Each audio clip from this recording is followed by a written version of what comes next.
All right. Well, I want to thank everyone for joining us today. I want to welcome you all to Resilient and Ready Career Strategies for Challenging Times. My name is Ron Roberts Jr., and we'll share a little bit more about my background, but I'm very, very excited about this event. We have a fantastic panel of employers here, and I'm not exaggerating by any stretch of the imagination. And so you'll have an opportunity to meet each and every one of them in just a short bit.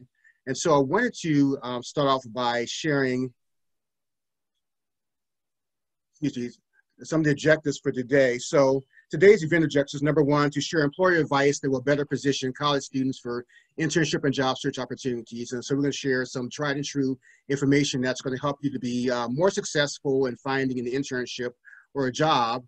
And then secondly, to share information that will build student resilience and inspire confidence and hope during this challenging time. And so needless to say, we're living in some very unprecedented times, some pretty crazy and challenging times. And so we want this event to be informative. We also want it to be inspirational. And as you're out there looking for internships and jobs in a tougher job market than it was a few months ago, we want you to be inspired. We want you to have hope and confidence. All right, so just a little bit about myself. So I'm a former college career advisor. I worked at the University of Southern California for over 16 years. And I've had a great experience there. I'm currently a corporate recruiter, and I've worked for a few different employers, as you can see here on the screen. And I'm also a self-titled career and college planning partner. And so that's what I do 24/7. So I have my day job, but what really drives me is my passion for helping college students and high school students to find careers and they're going to be satisfactory to them, and also they're going to be a great fit for them. All right, so just wanted to give you a nice visual of our event panelists. And so for this 2-hour span, we have 14 employers who have agreed to join us. And so I'll get into the agenda in a minute, but we have Accenture, AECOM, Amazon, Bank of America, BDO USA, Dell, Ericsson, Facebook, Fox Corporation, KPMG, the Los Angeles Kings, Microsoft, Nike, and the Walt Disney Company. So once again, you can see we have quite an impressive list of employers and representatives. All right, so our event agenda, so we're going to split this panel into two. We have a lot of great employers, and so I wanted to manage the event in a way that will allow them to have enough airtime. And so panel one, which is going to start in just a moment and go to about 1:10, is the essentials, internship and job search. So once again, tried and true information that will help you as a college student to be more effective in finding an internship or a job. And then panel two will start at 1:10. And since we have a smaller panel, the time frame for that will be just about 50 minutes. And that's going to be candid resilience and personal branding. All right, so just a few quick housekeeping notes. And I think for all of you who've been on Zoom calls, you know to mute your microphone. And I'm going to ask for those of you who are not on the panel to turn off your video options so the focus can be on our panelists. And then certainly, feel free to use the chat function for questions or comments. We will give you an opportunity during the session to unmute yourself and ask questions, but if you want to simply use the chat function, you're more than welcome to do so. All right, so just a few quotations to set the tone for our session, and once again, very, very unprecedented and challenging times. So in the middle of every difficulty lies opportunity, Albert Einstein, and hopefully you will see this, if not already, this time as an opportunity for you to adapt and to be better. Never give up, for that is just a place and time the tide will turn. And so we definitely encourage you all to keep pressing forward and not to give up no matter how challenging your internship or job search is. And then finally, do not judge me by my success, judge me by how many times I fell down and got back up again, Nelson Mandela. All right, so let's get into the good stuff. So panel one, the essentials, internship and job search. And so I'm gonna ask each of our panelists to go in order on the screen. And just to briefly introduce yourself, I'm gonna ask you to share what your current job role is. I'm gonna also ask you to give a quick plug, just a quick plug for your company. And then finally, to share one thing that you think people should know about you. And so let's start with Benji. Hi, everybody. My name is Benji Spiro. I work at AECOM, which is one of the largest construction, engineering, and design consulting firms in the world. I know that's a bit of a mouthful. We are privileged to be part of some of the coolest projects built out there. So recently in the California area, we just finished building SoFi Stadium where the Rams are playing. A little disappointing that we're opening to absolutely nobody, but we do look forward to welcoming people there. And when you do have a chance to go out to SoFi Stadium, and you look all the way in the corner of the parking lot, you'll see the Clipper Stadium, which we are building as well. That should be ready in a few years. And it's a real privilege to really be invigorating the city of Inglewood while simultaneously working on many other things. Some of the big things we built were the World Trade Center, and we are also one of the lead designers and builders for the upcoming Los Angeles 2028 Olympics. And we are actively hiring. So if you check out our website, which is www.aecom.com/careers, you'll see quite a number of entry-level opportunities, and many more will be opening up in the coming weeks and months because our fiscal year actually started today. So thank you, Ron, for having me. It's always a pleasure to work with you, and welcome to all the students who are here. All right, thank you, Benji. And so Jenny, why don't you go next?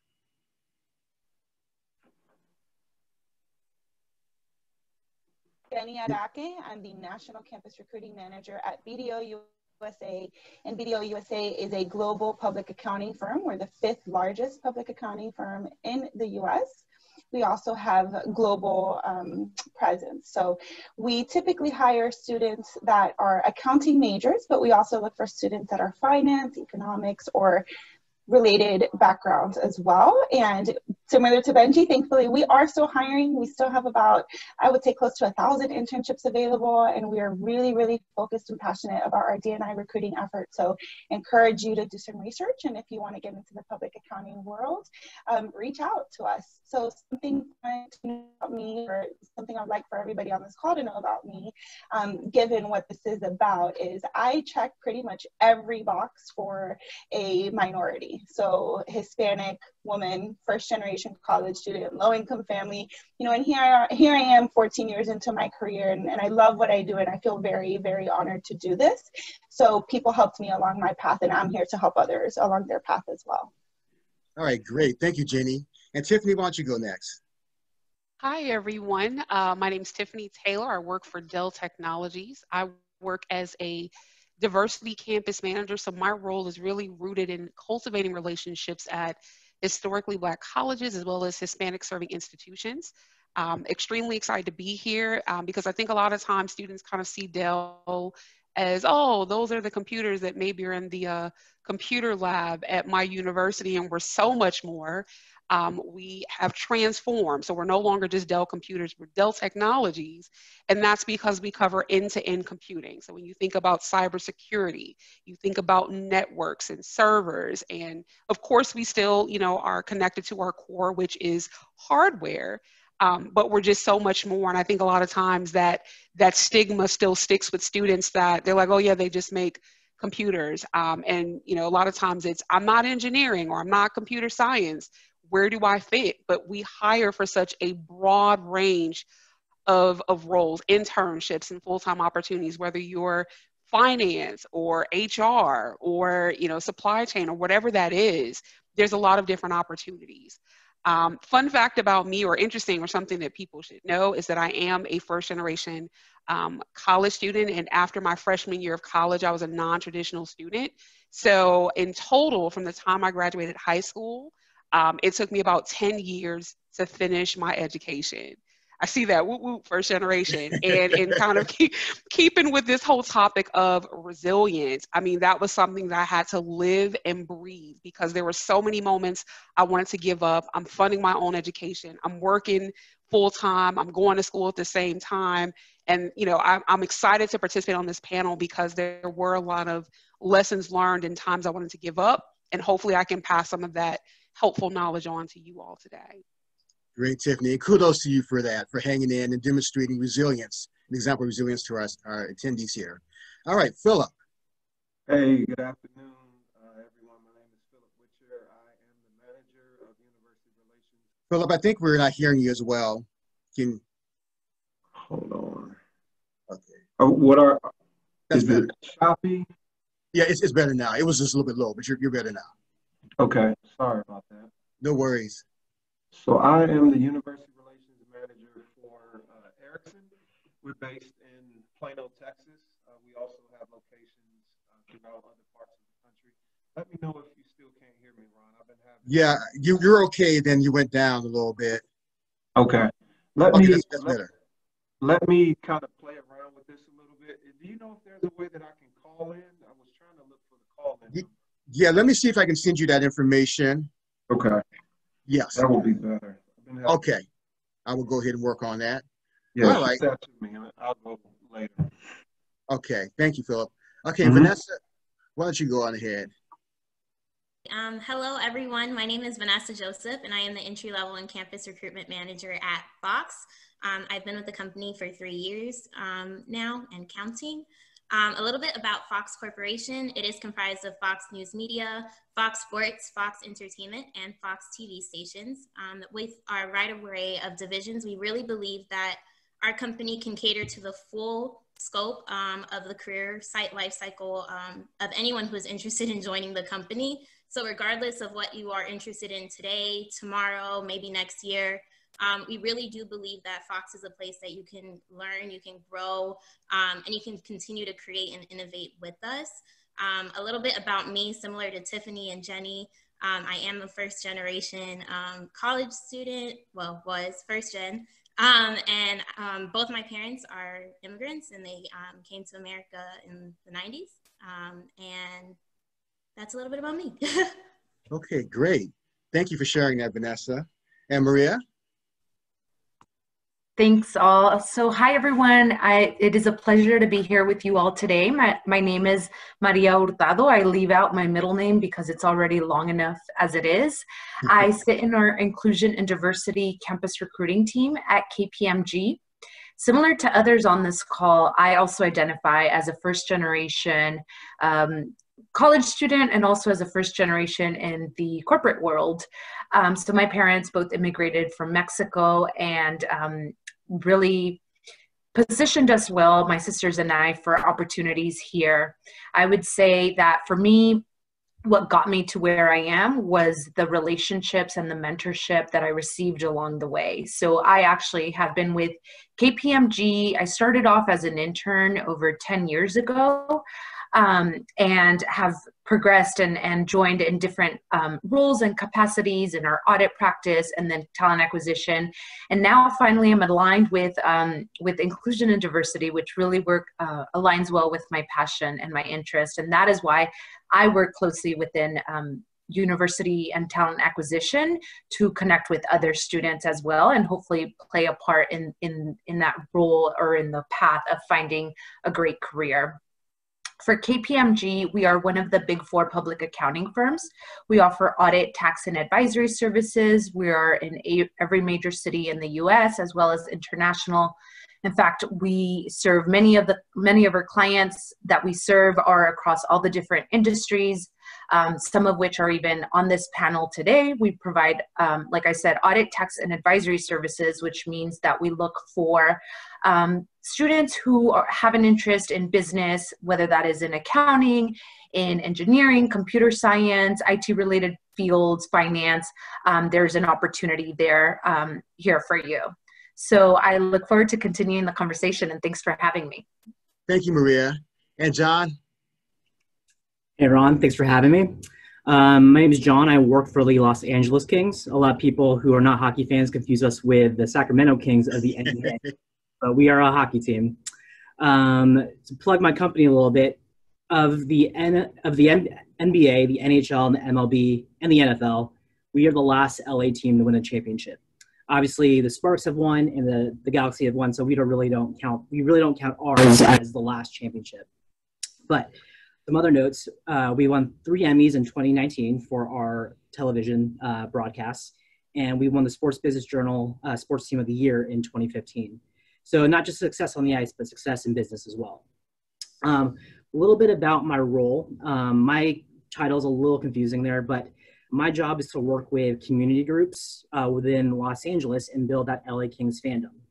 So that means that working with the quote unquote non-traditional hockey fans to build that fandom within different communities. And so we do that with different promotions and events at Staples Center during games and throughout the community during the off season. And as a first-generation Filipino, I am also considered a non-traditional hockey fan. So this role is something that's really near and dear to me. That being said, to get these programs and promotions off the ground, we do hire about 20 to 30 seasonal positions to help us get these programs off the ground. And we look for someone who has experience and has that passion for, building hockey in different communities, and has that experience not just within hockey, but then throughout, their just looking for a well-rounded students to fill these roles. Terrific, John. Thank you. And next, William. All right. Can you guys hear me okay? Yes, sure can. Awesome. Hey, guys. I'm William Chichester. I currently am a senior manager here at Microsoft. I'm actually based in Virginia, though, so in Richmond, Virginia, instead of Redmond, Washington. But super excited to be here. I've been recruiting for almost 14 years now, which is kind of crazy, but started out in career services at the University of Virginia, so similar background to you, Ron, to a certain degree, and then mainly worked in financial services with different companies, from investment banking to some of your more household names like Capital One, which is where I was previously. So I've done a number of different roles in terms of recruiting from all different types of functions. But here at Microsoft, our main focus is on engineers. So really looking for computer science, computer engineering students. This year, my team is responsible for hiring over 6,000 software engineers this year across North and South America.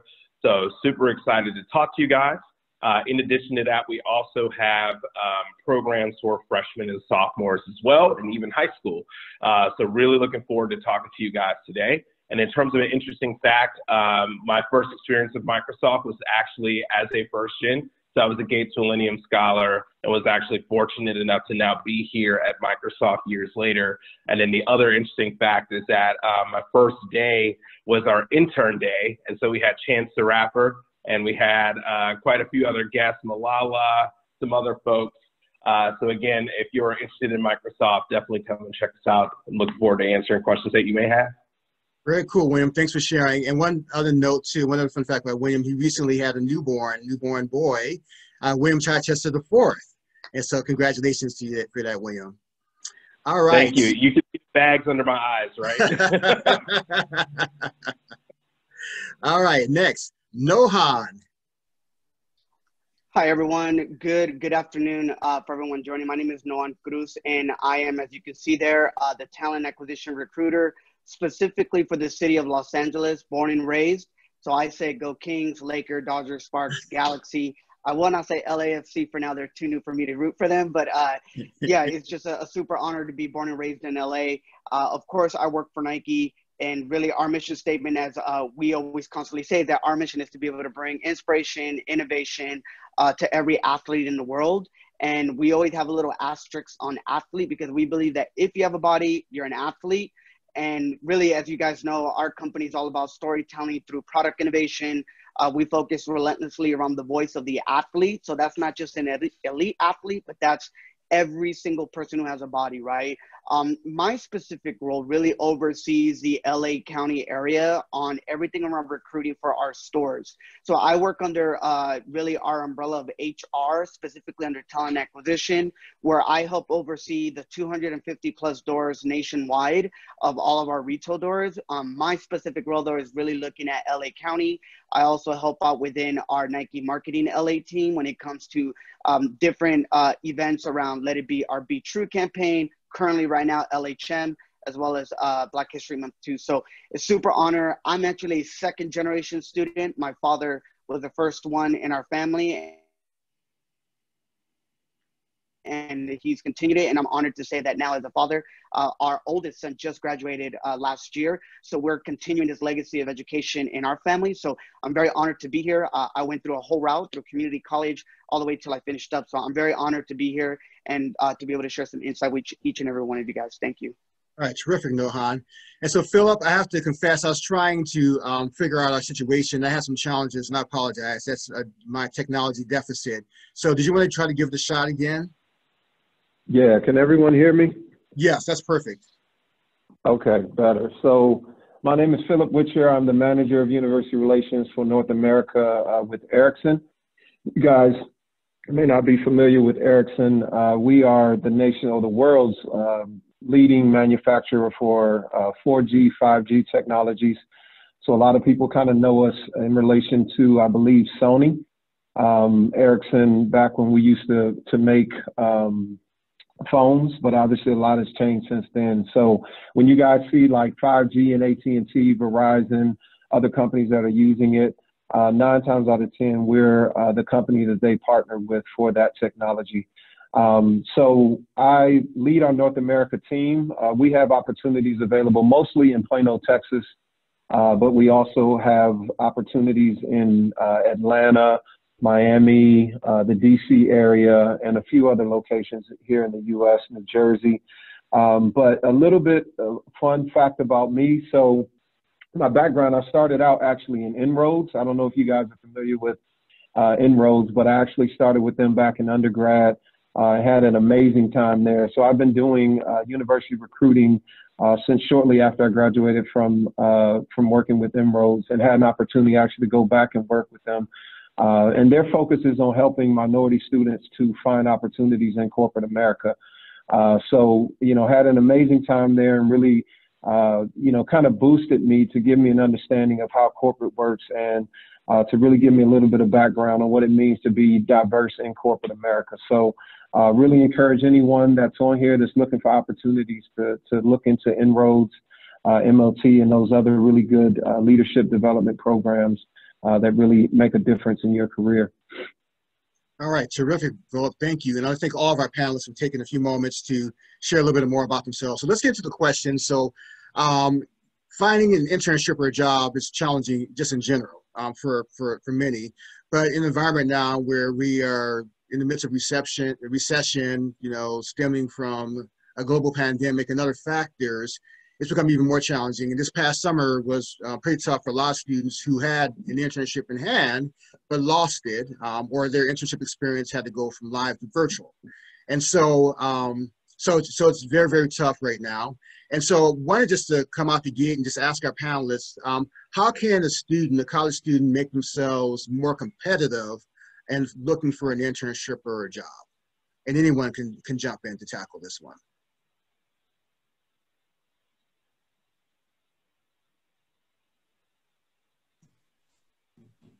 Hi, it's Benji. I can go.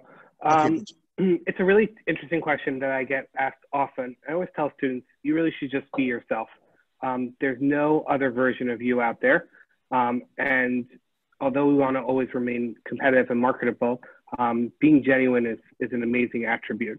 So I think a student can really position themselves at an advantage by being knowledgeable about the company. So, you know, just to pick on one of my colleagues on the panel, you know, to understand what Nike isn't necessarily perhaps to understand what the latest shoes are coming out, but perhaps like how their stock's performing and some of the ventures that they're working into. And I'm not going to speak on behalf of Nike, but just things like that. So when you come across to a recruiter or an ambassador of the company, representative of the company, you're going to sound so much more researched and polished to be knowledgeable and say, oh, you know, I have a Nike t-shirt, isn't really going to cut it to show how you're interested in the company, but rather showing that you're knowledgeable and understanding about the company and see how they could be a future employer to you, I think will make you tremendously more marketable.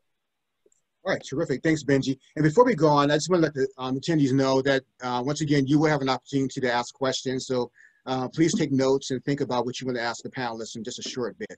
All right, so anybody else want to chime in and to share how students can be more competitive? Yes, Jenny.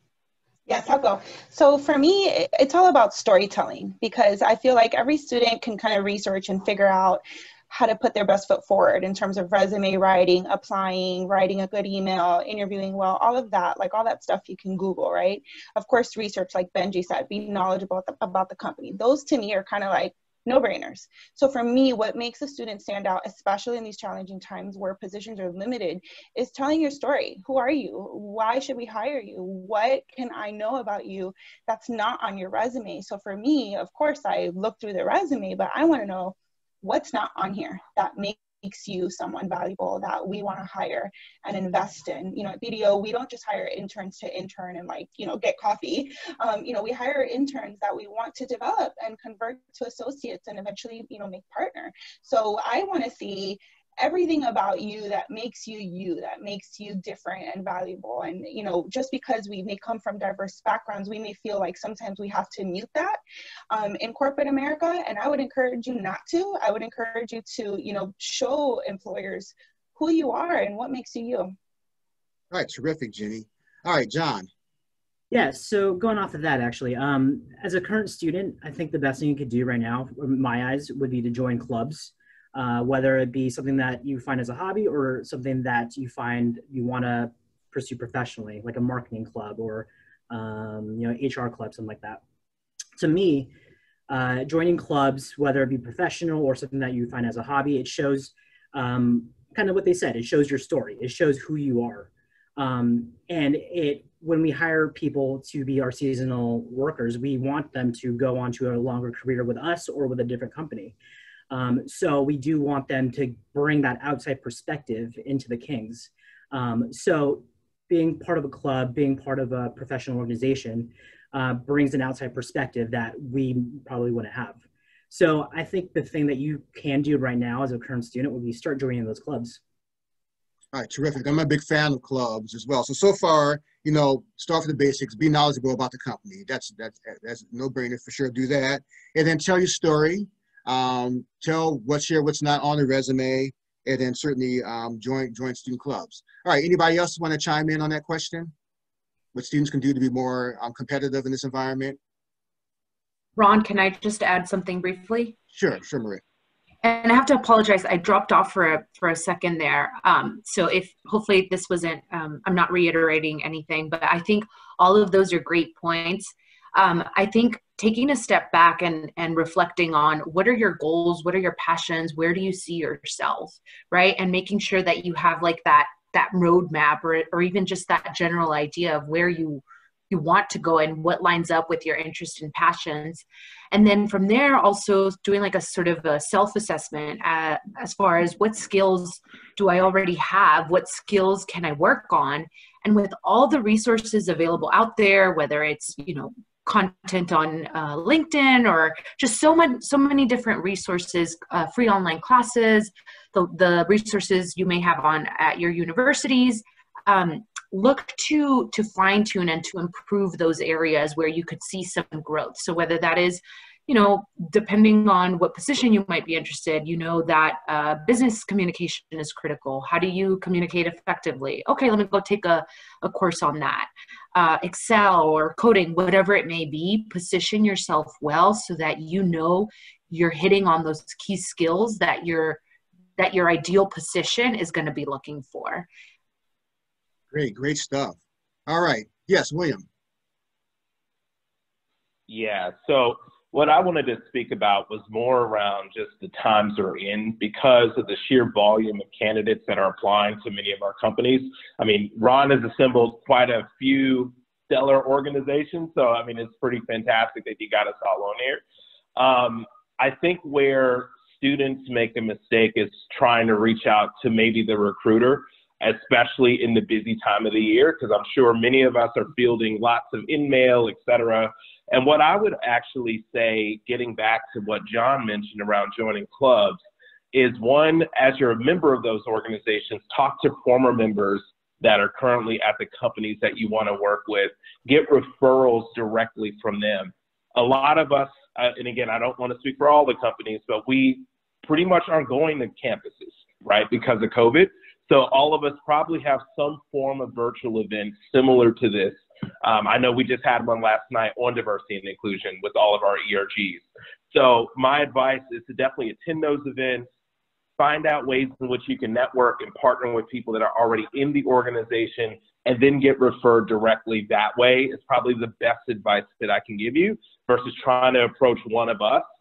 Because sadly, you're going to get lost in the sauce, and just wanted to offer that as some advice there. A great point, William. Thank you for sharing that.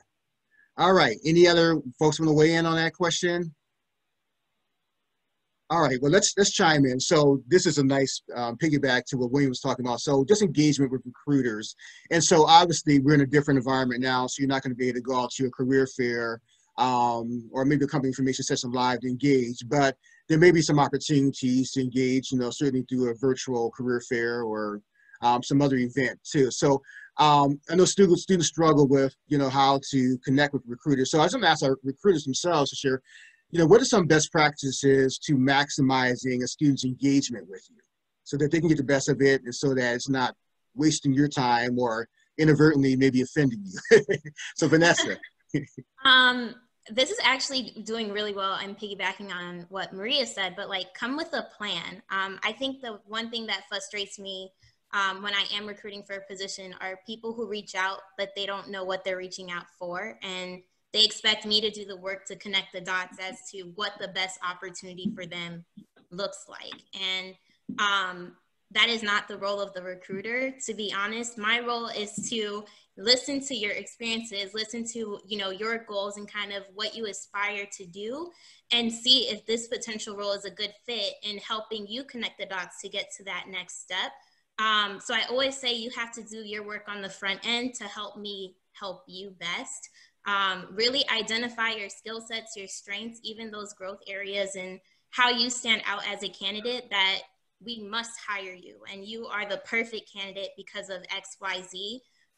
It all goes back to kind of like that self-reflection and doing that self-assessment and doing that work yourself, to then when you have that chance to speak to a recruiter and get in front of us, like you already know some things that you want to touch on. You already know some selling points that you want to get across. So it's not like we're pulling teeth and trying to, you know, figure it out and put together this puzzle with the limited like 15-minute conversation that we have. And that's have to say too, just jump in. I really appreciate you all talking about self-assessment, because one of the things that I would encourage students to do is to really to look inward and just to really think about their value system, their strengths, but everything they have going for them so they can be prepared to engage in a conversation with a recruiter or another person in the industry. So good stuff. All right, anybody else want to chime in? Yes, Nohan.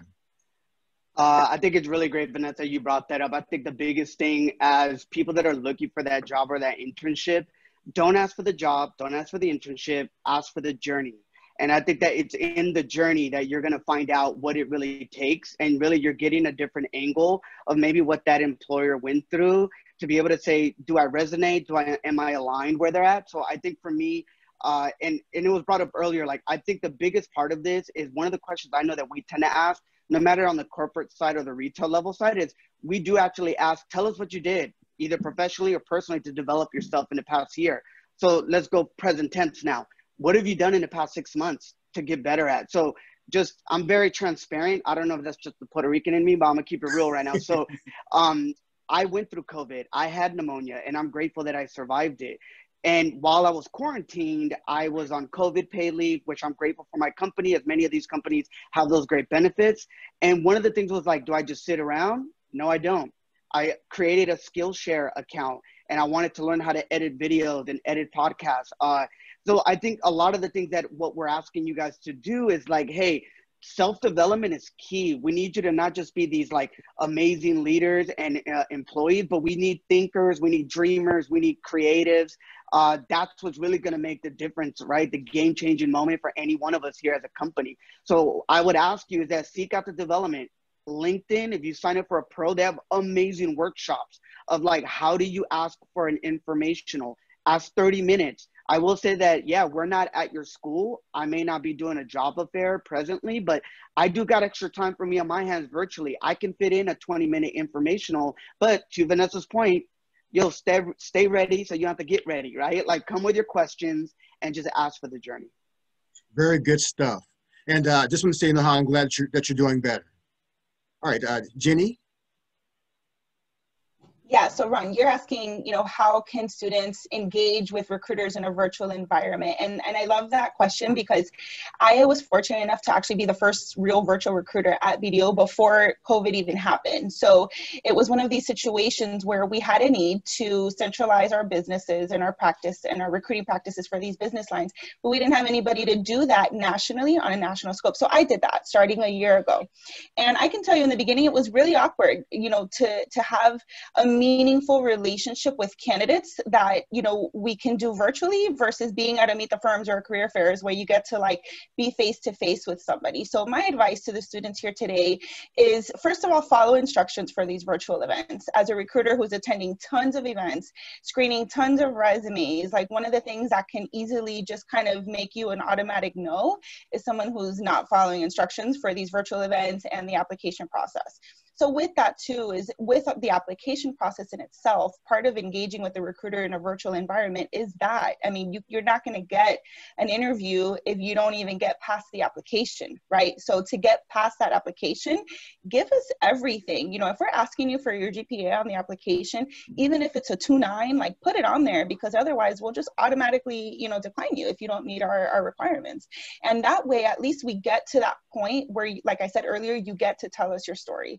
So to me, engaging in a virtual environment, honestly, it's get past the basics with applications and, communications and instructions so that we can get to the fun part and get to that stage where we can potentially hire you.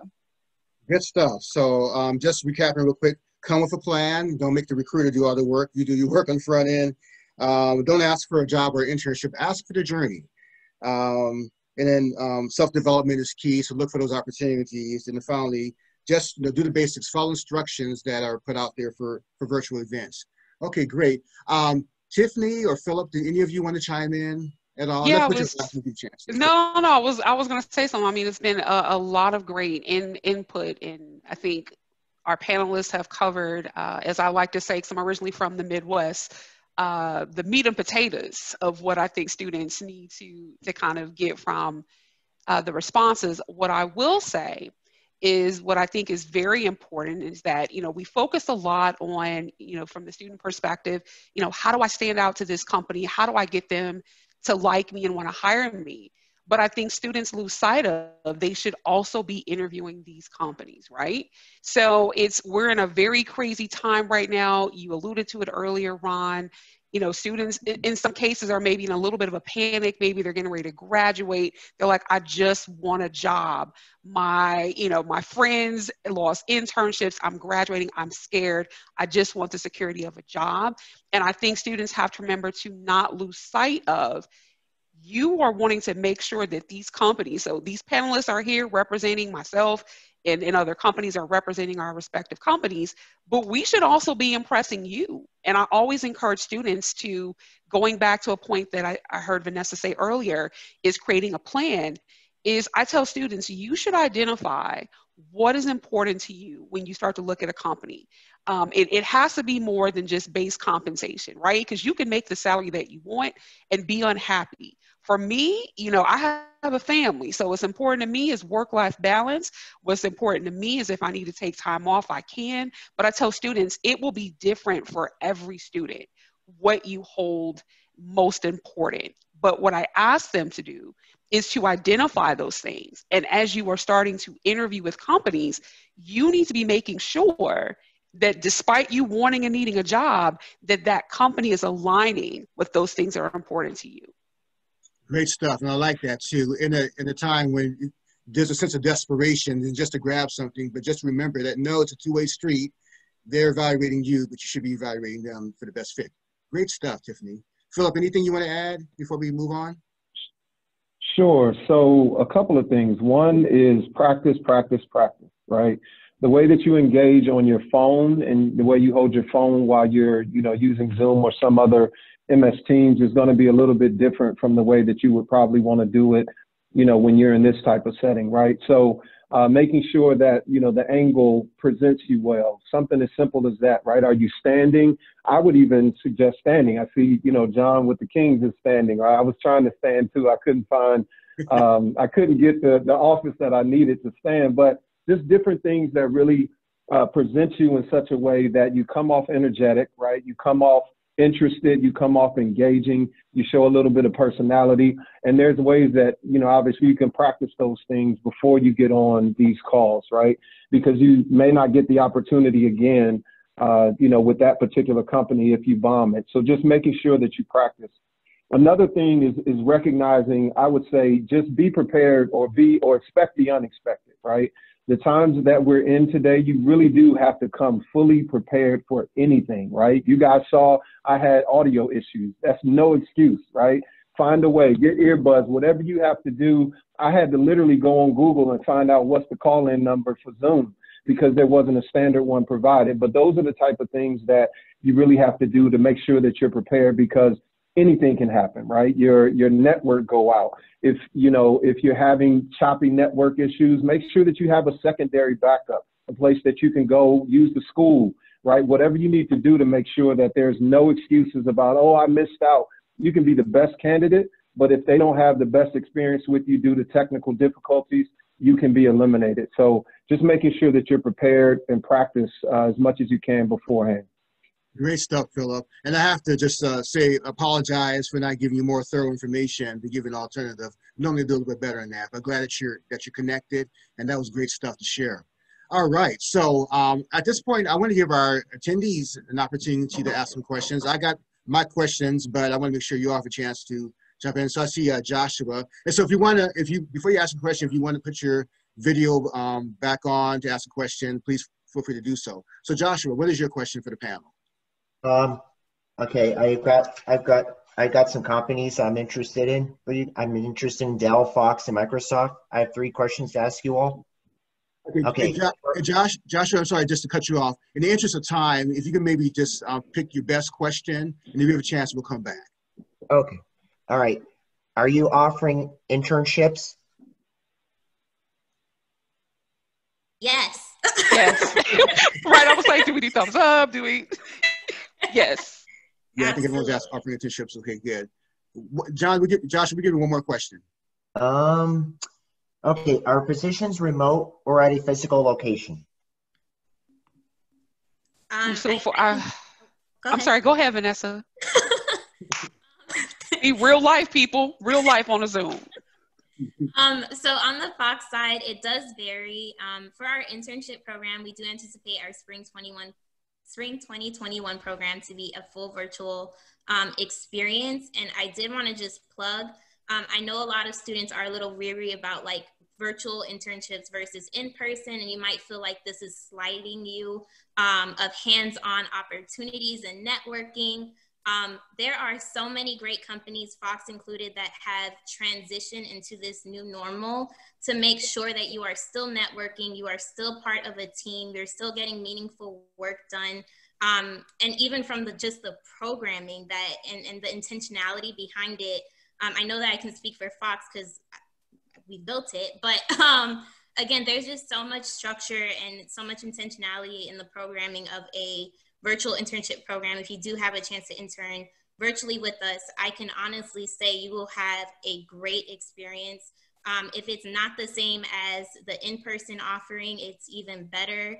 I see a couple of faces of our virtual interns right now in this chat joining us. So hello to all my Fox interns and college associates. If you wanted to identify yourself and connect with any students to share what your experiences has been like so far, please feel free to do so. But yeah, virtual or in person, it's all about getting the experience and getting that face time. So please do not just wait until in person is the back to normal and offering to step up to the plate. Because right now it's really about whatever the opportunity looks like. If it's virtual or remote, if it is a fit and you are interested, go for it and go for it at full force.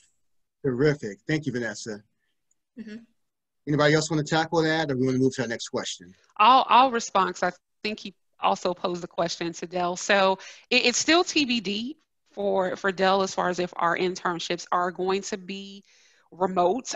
They were remote this past summer, and we were able to successfully onboard 900 plus interns. And they had a really good experience, and similar to a lot of students where, you want that in-person interaction, we really were very diligent in kind of making sure that it was a seamless process. So I will just piggyback off of what Vanessa said, even though it's TBD at this point for Dell, just be open. And I think what we all saw last summer is a glimpse of what the future will look like. More and more companies, as they're seeing that we are able to effectively have internships and more individuals working remotely, positions that you may go into, whether it's an internship or a full-time position when you graduate, I need students to really start to get a little bit more comfortable with this type of setup because it's not going to go away. Even post-COVID, companies are showing that they can still be effective operating in an environment that will have their workforce maybe be more remote than they were in the past. So I know it's scary, but this is, as I say all the time, this is real life. This is not practice, in the words of Allen Iverson. This is game. This is the real game, not practice. So we all got to just get comfortable with it. All right. Well, I'm a big Sixer fan, so Tiffany, I definitely appreciate the reference to Allen Iverson. I love that. All right. And I have to give just a quick shout out to a very special person on the call, Amy Gratz. She's the CEO of EXP, and which is a youth-serving nonprofit doing some fantastic things. But Amy encouraged all of our students to show their beautiful faces. So thank you, Amy, for doing that. All right. So any more questions from the students? I know you guys have some questions. I was checking the chat. Okay. Let's see. I see Bradford. Bradford, go ahead and ask your question. Hey everyone, first I want to say thank you to all the recruiters coming out, giving such really good knowledge and value. Really appreciate that, and I'm sure everybody does as well. In terms of my question, you mentioned about like storytelling and telling stuff that's not necessarily on the resume. I feel like that's a little bit hard to do, especially in like a short interview and where the questions are just very straightforward. Do you know how to do you have any strategies or tips on how to fit that in to an interview so you can integrate that? Absolutely. Yeah, that's a great question. So the first thing I would say is an interview should never really feel like question, answer, question, answer. If it feels that way, it's probably not going well, okay? It should be more like a conversation just like this. And my best piece of advice to get to that point is to just break the ice. You know, before you start having the actual interview, ask the interviewer how they're doing, how's their day, how are they adapting to this current environment. You know, if you were to ask me that and I were your interviewer, I'd tell you I've got my 1-year-old and 5-year-old going crazy behind me, you know, but I'm happy to be here with you, right? So for me, I just try to always advise students that still be professional, still, you know, put your best foot forward, but try not to make the interview like, oh, I've got to answer this question and, you know, just do that. Try to make it more, I guess, relevant and get to that comfort level where they get to know at least something about you, you know, that's not on your resume. Good stuff. Anybody else want to tackle that question? I'll just add something. Oh, I'm sorry. Go ahead, Maria. Go for it, Tiffany. I was just going to say I was going to piggyback. When Jenny was talking, I was like nodding my head because I'm that person where I can see when people have an elevator pitch in their head and I'm seeing them going off like their bullet points. And, you know, I'm a little bit outside of the box. So I completely throw them off the elevator pitch. And they get stuck like a computer. They can't cannot compute. And I'm just looking at them and I'm like, you got to be adaptable. And to Jenny's point, let's have a conversation. How many students are each of these recruiting professionals talking to at an event or through interviews? What's going to make you stand out? And everything that Jenny just said, one where I have a conversation and you ask me about me, and I may give you way more than you needed to know. Like Jenny was saying, I got stuff going on in the background, but that's a conversation I remember. And what I tell students is, as you're having just a normal conversation, it's all about weaving in details about yourself. It's a very natural, organic thing to do. And as you get better with doing that, it'll become second nature and you will leave more of that lasting impression. Very good. All right, and Maria, I think you wanted to chime in on that as well. Yeah, not a ton to add at this point, but definitely just making it that genuine, authentic conversation. We can definitely feel if it's rehearsed and if it's like a robot answer that you're providing. And so just making that relatable, we're all humans, we're all in this virtual environment, we're all struggling to some way, shape, or form. And so just acknowledging that. And, I've started off somewhere some back-to-back video calls where the student is just like a little overwhelmed, you know, and I'm like, yeah, I hear that. Me too. But we're here. Let's make the most of it. Let's talk about what you're interested in. And at the end of the day, you're talking to someone who wants to see you succeed and who wants to be supportive and play a role in that. So keep that in mind. And I know it's easy to be nervous and stressed about it, but at the end of the day, that's really how we're coming into this too, is how do we play a role in your success? How do we support you? And how do we get you there? And hopefully that's with our respective companies. But for me as a recruiter, even if it's not with KPMG, I want to see you succeed no matter what you're doing. So that's it for me. All right, good stuff. So I'm gonna pull a question from our chat. And so it's actually two-part question, but do you hire international students and do you sponsor? And so folks want to just maybe quick chime in for yay or nay or that. Or maybe if you do, maybe raise the hand. Okay, so I see. So Ron, I Microsoft. think there's some answers that are coming up in the chat about. I think some of the panelists have started to respond. Oh, perfect. Okay, thank you, Tiffany. Okay, great. Yeah, so if you do hire international students to sponsor and you haven't responded to chat, feel free to go ahead and put that in. Thank you, Tiffany. Great way to save a little time here. All right, great. Any more questions from our students? All right, Nicholas. Hello, can you hear me okay? Yes. Awesome. So I guess, hi all, my name's Nick, and I recently graduated from Cal Poly Pomona in 2020. I graduated with a degree in computer science, so I'm really excited to work in my field, and I can't wait to build really functional software. But I guess my key question is, obviously I don't have a lot of experience, right? Fresh off the boat, I guess, from the college boat anyway. I guess when I do my interviews and stuff, I do leave a pretty good impression, but I always feel like I'm losing to like people with more experience than me. What can I do to combat that? And what can I do to really just, I might not have the experience now, but like, how can I really show I'm excited to learn and like really just apply myself? Sure. So go ahead, Benji. No, please. You first. No, I was just going to say, and this is to everyone, number one, understand that success and what you're looking for is a mindset. There's no way around it, right? It's a way of thinking. When I hear you say, this is what normally happens, this doesn't work, that sort of thing, is telling me that you've already kind of checked out in terms of saying, I can't do something, or I'm not as good at this, or I need to improve in that area. That can be a hindrance right there, right? So success is a mindset. If you guys are in the sports, there's a ton of sports going on right now, right? Just think about the mindset of someone like, say, LeBron James, right? Who has to, you know, he's led his team, to 9 or 10 different finals, right? You have to think, how does he get there versus other people that, you know, never seem to get there, right? They're great athletes too, but we recognize that there's the way that they think, the way that they move, the way that they perform is different, right? So that would be my first thing, Nicholas. The second thing is just recognizing that it's really important to come as prepared as possible. You know, like I say, get as much practice as you can beforehand to ensure that as much as you can, you have everything already kind of sorted out. I see even a lot of questions that people are asking. Some of these questions, to be quite honest, can be answered just by going to our websites, right?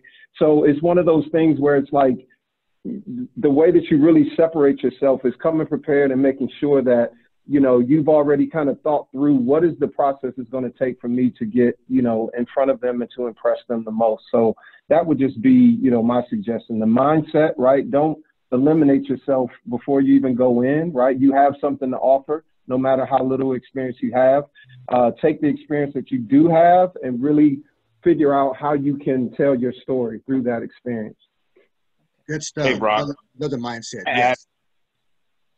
Yeah, and this is just advice in general, and it kind of goes back to what I was saying before about whether you're engaging recruiters or do you engage fellow alumni. So Nick, for your question in particular, like my advice would be, are there folks within the different computer science clubs or organizations at your schools that you can practice with, et cetera? Are there alumni at companies that you want to go to that can also give you that practice and coaching? I think that's probably the biggest advice that I would give to any of you guys, whether you're interviewing for Microsoft or any of these companies here. I think trying to do that with the recruiter may not be the best way. You can kind of do your practice, if you think about it, under the cover, if you will, do it with them. And then when you show up in front of one of us, you're game. So I hope that helps. Awesome. Thank you. All right. So let's say also, you, Ron, if you want to go to the next question, that's fine. No, Benji, go ahead, please. There's always an opportunity to fine-tune your skills outside of the professional working world. So firstly, someone once taught me that if you think positively, it will be positive. So you should always go in with like a good positive mindset, because going in with a negative mindset will prove to be beneficial and not at all beneficial. Sorry.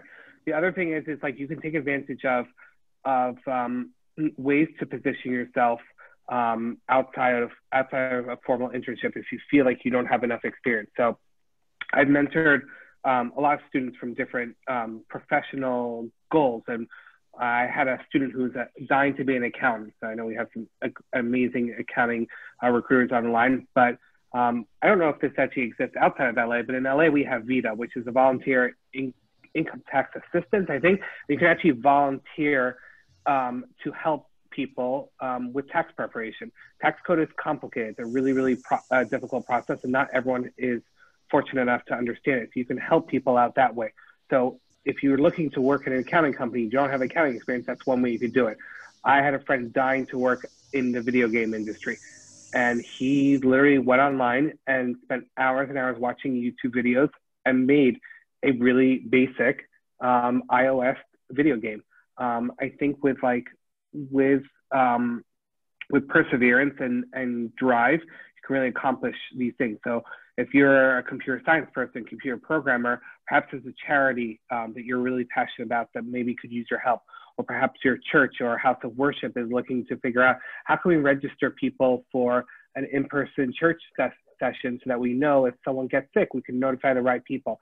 There are ways to pivot your talent and turn it into projects outside of the formal working environment so that you can say, these are my wins and these are my accomplishments without that formal internship.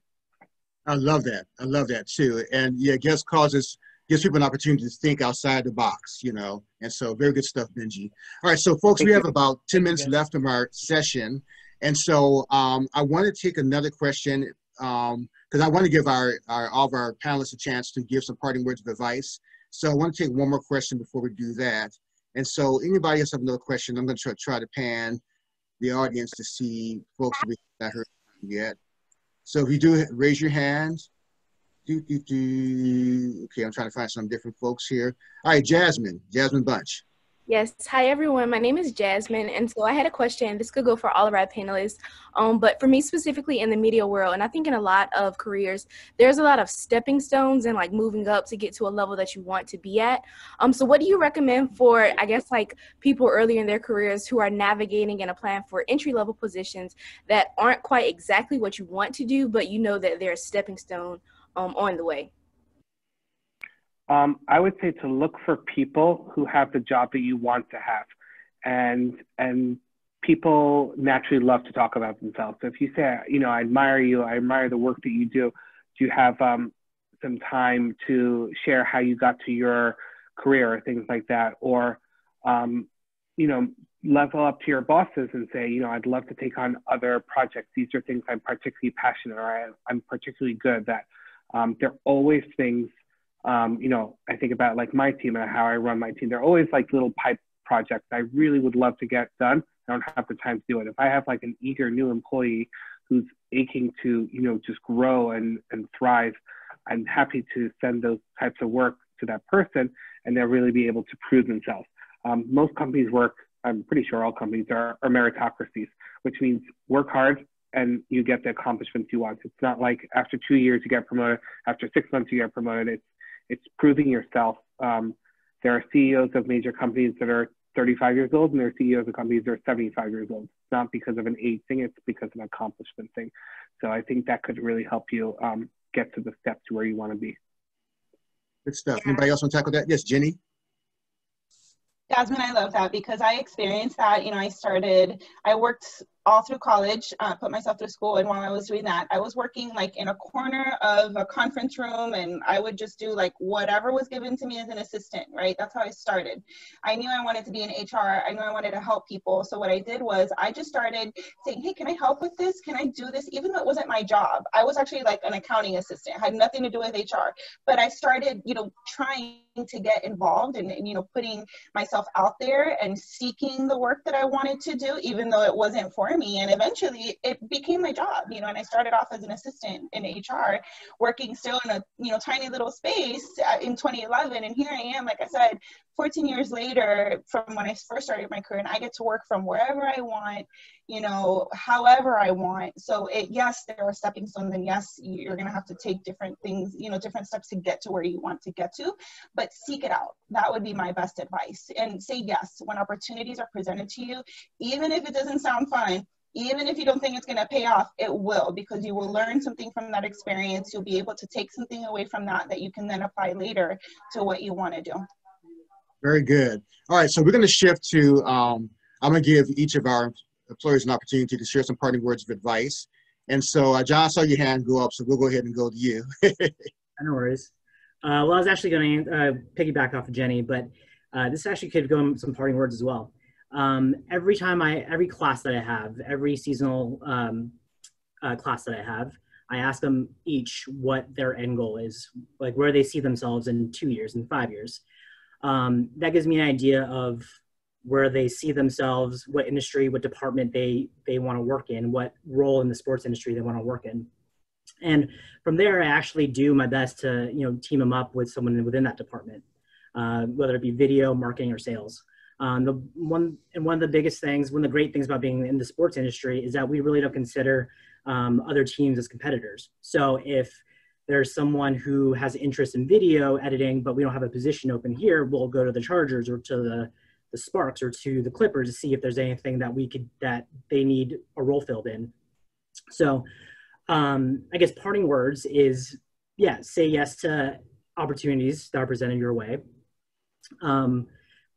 Unfortunately, I did have some people who, you know, I did offer them to speak with, I believe it was like the Clippers, but they didn't like basketball. So that opportunity was gone. You know, they had opportunity to work full time for a major sports team, but because it wasn't the sport they wanted, they totally passed on it. And that's something that I discourage, absolutely discourage. So take every opportunity, say yes, and, you know, work your butt off, even if it's not a sport you like, you know. Very good. Vanessa, how about you? Yeah, so my biggest advice for everyone is do not take for granted anybody who you cross on this journey. Like everyone that you meet, have a chance to have a conversation with, it does not matter their title, their role. Approach them with the same respect that you would want to receive, because even the shortest conversations honestly can make the biggest difference and get you from, you know, the stepping stone you're at now to where you want to be. Just a quick story about myself. So in college, I had to work on a group project, and one of the members in my group was this young man. And outside of this project, I never spoke with him. However, when it was time to graduate and I was looking for my first job, I ended up applying for Fox, and it turned out that his father was the man who was going to be leading my interview. Again, I never spoke to this gentleman outside of our group project. Months passed by after graduation. Long story short, in a conversation he had with his dad, his father mentioned like he's interviewing a girl from who graduated from Syracuse, and his son, who worked with me on this group project, was the one who kind of spoke high praises about me and how we ended up getting an A, which I think helped move my application to the top. So like, yes, I did go to Syracuse. I graduated from Newhouse. Yes, I had this really great school, but the connection that I had with someone who I had no idea I would cross again was the one that got me in the seat to have a conversation with someone who would be driving my career now. So needless to say, as you are in school working on projects, you have professors, it can even be the people who are servicing you. Like everyone you cross paths with just make sure that you are, you know, polite, kind, and practicing as much grace, because these are all connection points that could potentially get you to the next part of your journey. All right, thank you, Vanessa. Jenny, some quick words of advice? Sure, Philip, you want to go? You raised your hand. I can go after you. Ladies first. No, go ahead. All right, thank you. So parting words, and just thinking of our audience here today, assuming most of us are from diverse backgrounds here and you know, resilient times and all that. My parting words are going to be, make sure you have what I've learned to refer to as a board. A board meaning people from a variety of backgrounds, you know, different levels, different ages, different industries, whatever that is. And it could be 5 people, but just a group of people that you can go to and that you can have there for you, just to check you, honestly, to guide you, to check you, to tell you things about yourself that you don't see, that you don't know. And coming from, you know, somebody like me, who I didn't have parents guiding me when I was in your shoes. I didn't have, you know, resources that other people fighting for the same jobs that I wanted had. So I had to be resourceful. And by having a board of people that I can go to and lean on and help me develop and grow, that has really helped me succeed. And I see a big difference in the students that I interview and can move up to the next round, that either have some kind of support system, you know, even if you don't have it at home, don't make that an excuse. Find a support system that can help you get there, versus students that don't. And it's unfortunate, because regardless of where we come from, who we are, we can make that board for ourselves. So those are my parting words. You know, you can always get to where you want with hard work and the right group of people supporting you. Okay, terrific. Philip, and then William, we'll have to go after Philip. Yep. So 3 things. First, follow up with all of us on LinkedIn, right? LinkedIn is an amazing tool, guys. Make sure that when you follow up, though, you put in the message where you met us, right? So you'll always have that. And once again, back to kind of what Vanessa's saying, because you never know when you can utilize us or vice versa, you know, put that in there so you could say, hey, you know, remember we met 2 years ago during this event, whatever, right? So make sure you follow up with us. Ron has all of our information in the invite. Second thing, the 21st century is really about being an entrepreneur, right? So when you go, as you go out, go with the vision in mind that you have, right? Show your intentionality, right? Show your planning, your vision as you're talking to these, to all of the recruiters and the hiring managers. Make sure that you can speak to, as someone said earlier, your 3 to 5 year plan, right? So make sure that you have that and that you speak to it. And lastly, take your time, guys. I can tell you from experience, you know, I was in a rush to get a lot of stuff in my 20s, and now you get a little bit older and you realize, like, what was I rushing for? So take your time, guys. There's really no rush. Marriage, kids, cars, houses, all of those things, take your time, guys. I'm telling you, you have time, right? So just enjoy your youth and everything that you can do, travel the world, do all of that, and make sure that you utilize that time wisely. Because once you get all that stuff, I'm telling you, it becomes a lot harder to kind of maneuver. So, you know, make sure that you take your time with those things. Very good, Philip. And William, some quick words of advice? Sure. No, I'll keep it quick. And some of this kind of ties into a lot of what Tiffany, Vanessa, Jenny, and others have said earlier.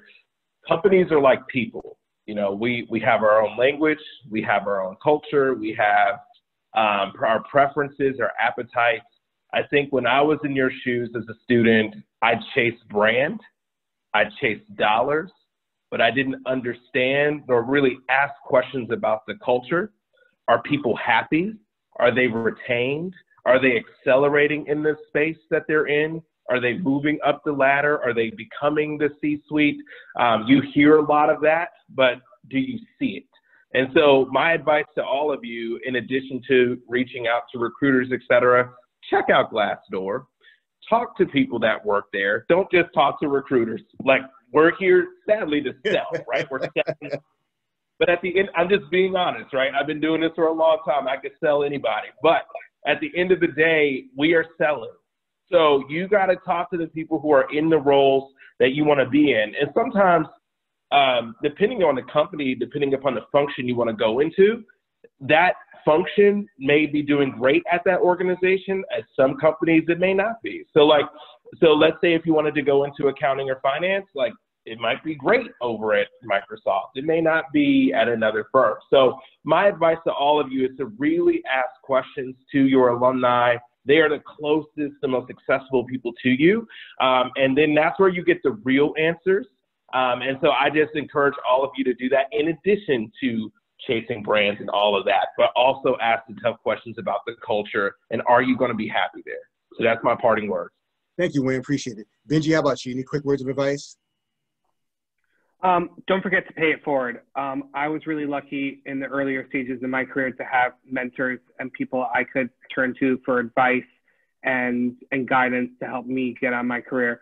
I wanted to be a campus recruiter when I was in college. I interned in campus recruiting. It wasn't the easiest thing. It wasn't a particularly popular route. There's no campus recruiting analyst program I could apply to.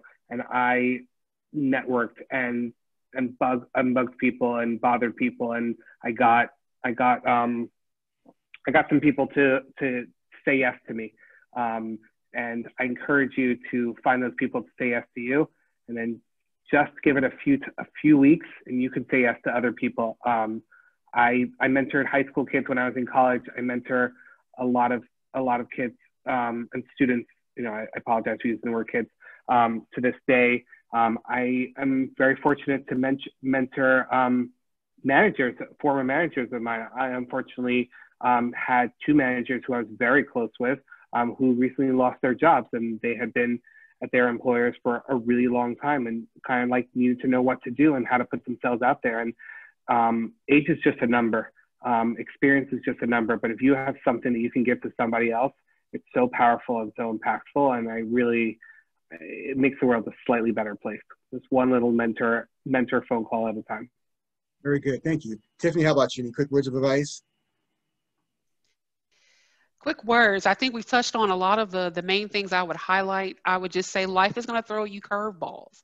My curveball, as I told you all, is that, you know, after my freshman year, I was a non-traditional student. I had to pick up the pieces and figure out how to go.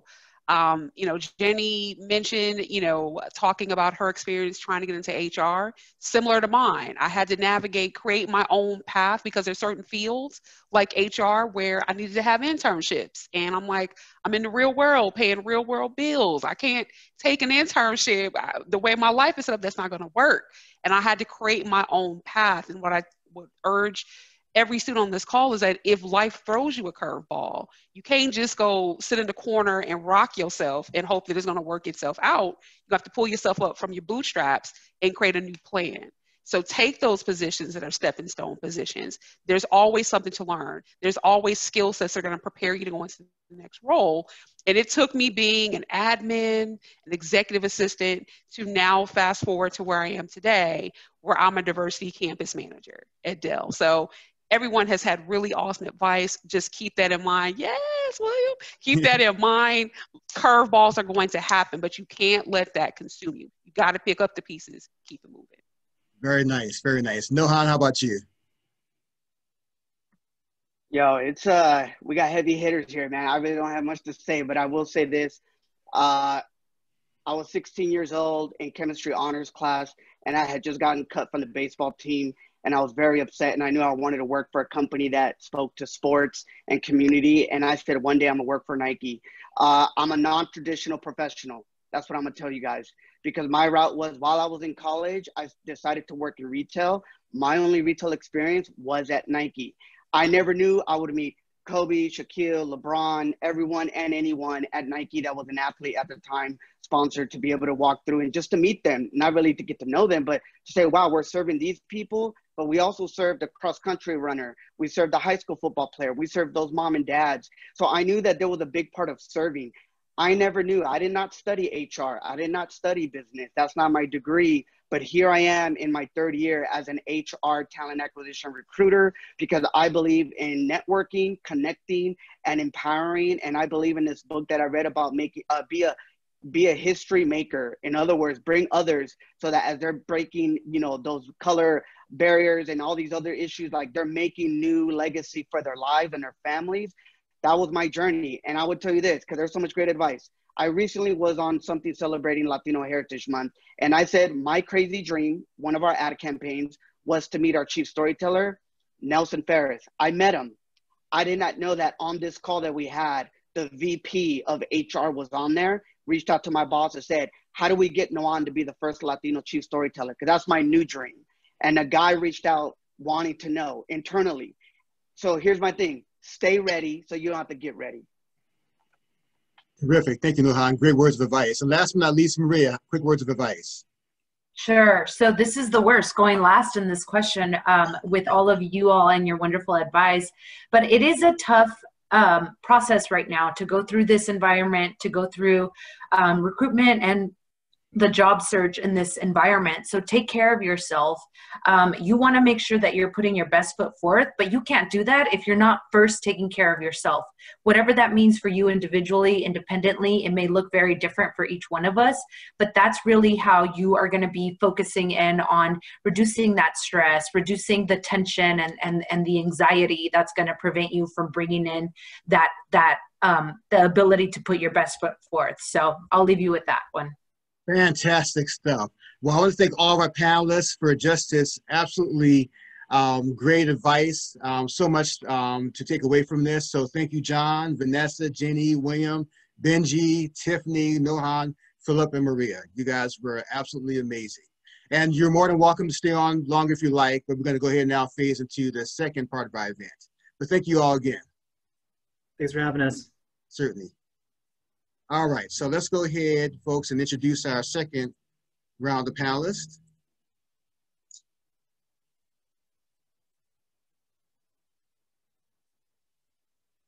Okay, bear with me. Okay, all right, so second round of panelists, we're gonna focus on candidate resilience and personal branding. So we're a little bit behind, but we should hopefully have plenty of time for our panelists to share some good stuff with us too. So I'm gonna ask you all to start off. So we have Nancy, Dia, Stephen, Ryan, and Cheryl here. So I'm going to ask you all to start off by just introducing your role with your company. And I would say a quick plug for your company, and then one thing that you think people should know about you. And so, Nancy, let's start with you. Nancy on the line? Okay. We'll come back to Nancy. She's not there. Dia, how about you? Is Dia on the line? Okay, folks, let me just double check, make sure I'm not. Ron, I am here. Can you hear me? Yes, Dia, sure can. Thank you. Good deal. Hey, thanks for having me today. Once again, this is Dia Harris, and I'm at Amazon. I'm actually a Senior Diversity Recruiting Program Manager in our Global Diversity and Inclusion Office. I've been at Amazon for approximately 2 years. I started off at Amazon and actually in our Amazon Web Services group. And hopefully, I'm sure all of you know Amazon, but you probably know Amazon from Prime and Amazon television and everything else that we do. But we are a multifaceted company. And like I started off in Amazon Web Services, which I actually call the bread and butter of Amazon. Because if you look at the companies that we do own and operate, Amazon Web Services is a multi-billion-dollar company that actually pays the bills for everybody. I always say that Amazon Prime, which is people kind of, my neighbors always know that I work at Amazon, so they always ask me about where my packages and stuff. And so I always say, well, good question. I'm waiting for some packages as well. But Amazon Prime actually probably just pays the light bill itself, where Amazon Web Services actually pays the larger bills. And so I enjoy working for Amazon because there are so many things to do at Amazon. And when I first joined Amazon Web Services, I was the head of recruiting for a very elite organization where I hired college candidates to work full-time as well as the internship opportunities. And it was the first time that we ever had college individuals work in that group. So I'm excited that I was able to kind of kick off that team, and that team still exists, but I kind of made my way over to Global Diversity and Inclusion, where I could kind of really work on some things that I'm really passionate about. And my background and history of my career is that I started in higher ed. My last position in higher ed, I was Associate Dean of Admissions at a private college. And then I kind of made my way over to HR and did talent acquisition, and particularly in diversity recruiting. I'm actually based in Washington, D.C. metropolitan area. I think some of you know about Amazon. We actually have two corporate headquarters, one being in Seattle, Washington, and the other one being in Arlington, Virginia. And so I'm actually based out of Arlington, Virginia, which is quoted as being HQ2 for Amazon. And that's where I'm currently residing. But in this COVID environment. I've been working home for ever since 2019, and my position is actually a permanent work from home position. Interesting thing about me that I have a 100-pound boxer dog that's sitting in my face right now, wanting to go outside for a walk, but he's going to sit there and wait for a little bit. So thank you. Very nice. Thank you, Dia. And Stephen, is Stephen on? Hey, yeah, thanks for letting me in. Great to have you, Stephen. So yeah, just tell us a little bit about your role, quick plug for your company, and something that people should know about you. Sure. So hey, everybody, my name is Stephen Bowe. I work in diversity talent acquisition for Bank of America. I've been at Bank of America since 2014, and I've worked in global HR for that entire amount of time. In my current role, what I do is I partner with all of the hiring managers who manage all of our different entry-level and campus programs to help set the strategy, to identify possible pipelines for underrepresented talent in our workforce. So that means mostly Black, Latino, and female talent across our organization. But what I do is I take those strategies and then I partner with external organizations that you guys might all have heard of, organizations like Jumpstart, MLT, SEO, to meet with students really early, educate them on career opportunities, help build soft skills, and then get them started on the journey of the hiring process. So yeah, in my time at the bank, I've covered all different lines of business, and we're a universal bank, so that's a lot of different programs. When I first started, I worked in the global banking and markets division, which is the traditional investment bank, which is investment banking, corporate banking, sales and trading, those areas. But you know, in my job now, because I cover the entire enterprise, the good news is I get to educate people on programs they might not think about when they think about a bank. So those are areas like global HR, marketing, wealth management. Technology is actually the biggest program that we recruit for. And so, you know, it's fun to open people's eyes to those programs. And all of those businesses have internship programs and entry-level full-time programs as well.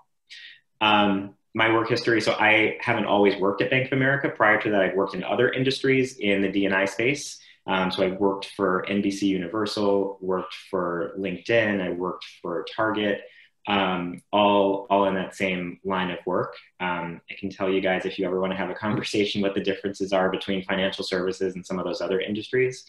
And something about me that you all should know. I love to play tennis. I think the hardest thing for me during this pandemic is not being able to play tennis as regularly as I used to, but I'm based in New York City. So I get to do a tennis program out where they host the US Open. So that actually just recently opened up, and that's where you'll find me on the weekends. Very cool. Thank you, Stephen. Appreciate it. All right, so next, Ryan. Why don't you tell us a little bit about this? Yes, go ahead. All right. Hi, everyone. Good afternoon. My name is Ryan Cardy, and I am currently a university recruiter at Facebook. I'm sure you're all familiar with our platform, the largest social media site. But I recruit currently for our Facebook University internship program. It's an 8-week immersive internship or trainee program for sophomores. And I primarily recruit for our sales and advertising side of the business, and then we ideally pipeline those sophomores into our 12-week junior internship, and then hopefully into full-time roles if they perform well and they're interested in those opportunities. We also have internships in, of course, engineering. That job is posted right now, as well as product design, analytics as well, and operations, global operations, if you're interested in that side of the business. Something interesting about my start. I started during the first week of the pandemic, so I actually have never been to the Facebook office. My orientation was unfortunately the first one that was transitioned over to remote orientation, so it was canceled on site. But this is our background. This is the Facebook Austin, Texas office. That's where I'm based. And I, previous to this role, came from actually higher education and recruiting. I started in college as a college admissions counselor in a high school, and then transitioned over to a career coach and career counseling role at the University of Georgia, from which I graduated, and worked in career services and led career services at the journalism and advertising college there. So did that for a few years, and then I transitioned over to corporate recruiting at a media company called Tegna. And after that, I transitioned over to banking, which is a totally different industry, but worked for SunTrust, now Truist, based in Atlanta. And then recently moved over to Facebook and University Recruiting this March. So happy to be here and happy to give any advice that's needed. Very good. Thank you. All right, Mr. Wilson. How you doing, everybody? Thanks for inviting me to this exciting event. So my name is Sherelle Wilson. I'm a campus recruiter with the Walt Disney Company. I've been in the role for about a year, almost a year, so January. So I'm still a little bit new to the role, but I'm definitely enjoying it. Before I was in this role, had a lot of various roles in our operations within the company. So something new for me to do. So I'm absolutely enjoying it. A quick plug about the company. A lot of people don't know, but Disney is just as big of a technology company as it is an entertainment company. So that is something very cool to know. And something to know about me, I like to tell very good, like to make everybody laugh by telling some good dad jokes. So if you need something, let me know. All right, well, if time permits, maybe we'll hear one of those dad jokes. All right, so last but not least, the lady among the group is Nancy Pham. Hi, everyone. Hi, Ron and students. Thanks so much for having me here today. My name is Nancy Pham. I am a campus recruiter at Accenture. I've been with Accenture for, oh gosh, a little bit over 2 years at this point, and I sit out of our Los Angeles office. I recruit for our entry-level roles within Accenture. So, you know, internships and full-time sort of new joiners is really my forte and my area of expertise. For y'all, those of y'all who don't know about Accenture, we are a leading global services company. So we provide a broad range of services, anything from strategy to consulting, interactive technology, excuse me, operations. And we basically, you know, go on to partner with our clients to help them solve their biggest challenges and their biggest problems. So we are a company of over 500,000 people, so a little bit over 500,000 people, and we're in more than 128 countries. So we're pretty big, and we offer a lot of, you know, services to our clients. And so last thing, let's see, something that y'all should know about me. I have been baking a ton during the quarantine, so my specialty is chocolate chip banana bread. I'm actually planning on making a chocolate chip banana bread loaf right after this, so later this evening. So yeah, my recipe has progressively gotten better and better. It's the moist it's ever been. Very good. Well, too bad this is not an in-person event. Maybe we could sample some of that.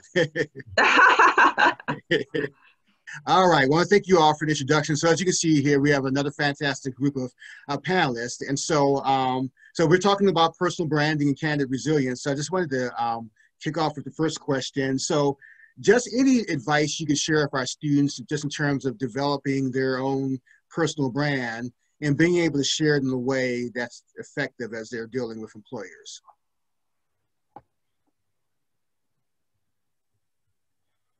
Anybody go ahead and jump in on that and just maybe talk about a good personal brand, what a good personal brand looks like to you, and just how students can really share it with our employers. I'm happy to get us started. I'm sure other recruiters might have a very similar advice. So what I think is important for students right now, and I'm really not jealous or envious of the situation that students are in having to navigate a recruitment process entirely virtually.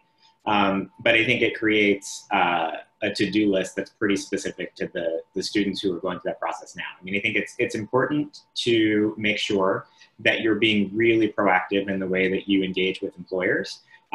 It's not going to be as easy as having employers show up, you know, on the doorstep of your campus, ready to bring you in. So you're really going to have to work really hard to reach out and leverage technology, using things like LinkedIn, finding email contacts of recruiters and reaching out to get to know people so that you have someone to go to directly to establish a relationship with and someone you can go to with questions. I really think, you know, people who are best armed with information are the ones who do the best in a hiring process.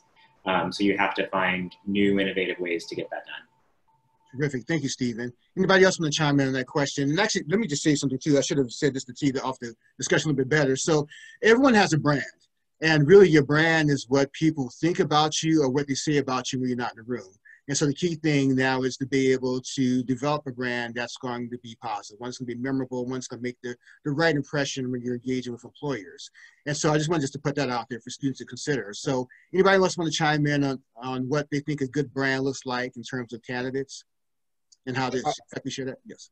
I'll add on there actually. Hi, Ryan here. So I would say, just to piggyback off of what Stephen said, he mentioned LinkedIn. I'm a huge proponent for LinkedIn. I think it's even more imperative that students in 2020, given the virtual atmosphere that we're in, to build that profile to an all-star profile. More recruiters, especially even university recruiters now, and traditionally in the past, we did not leverage LinkedIn as much. We were going to campus, we were meeting students in person, and now a lot of us are using LinkedIn to find candidates virtually. And so it's so imperative that you all have an all-star profile beginning with a professional headshot.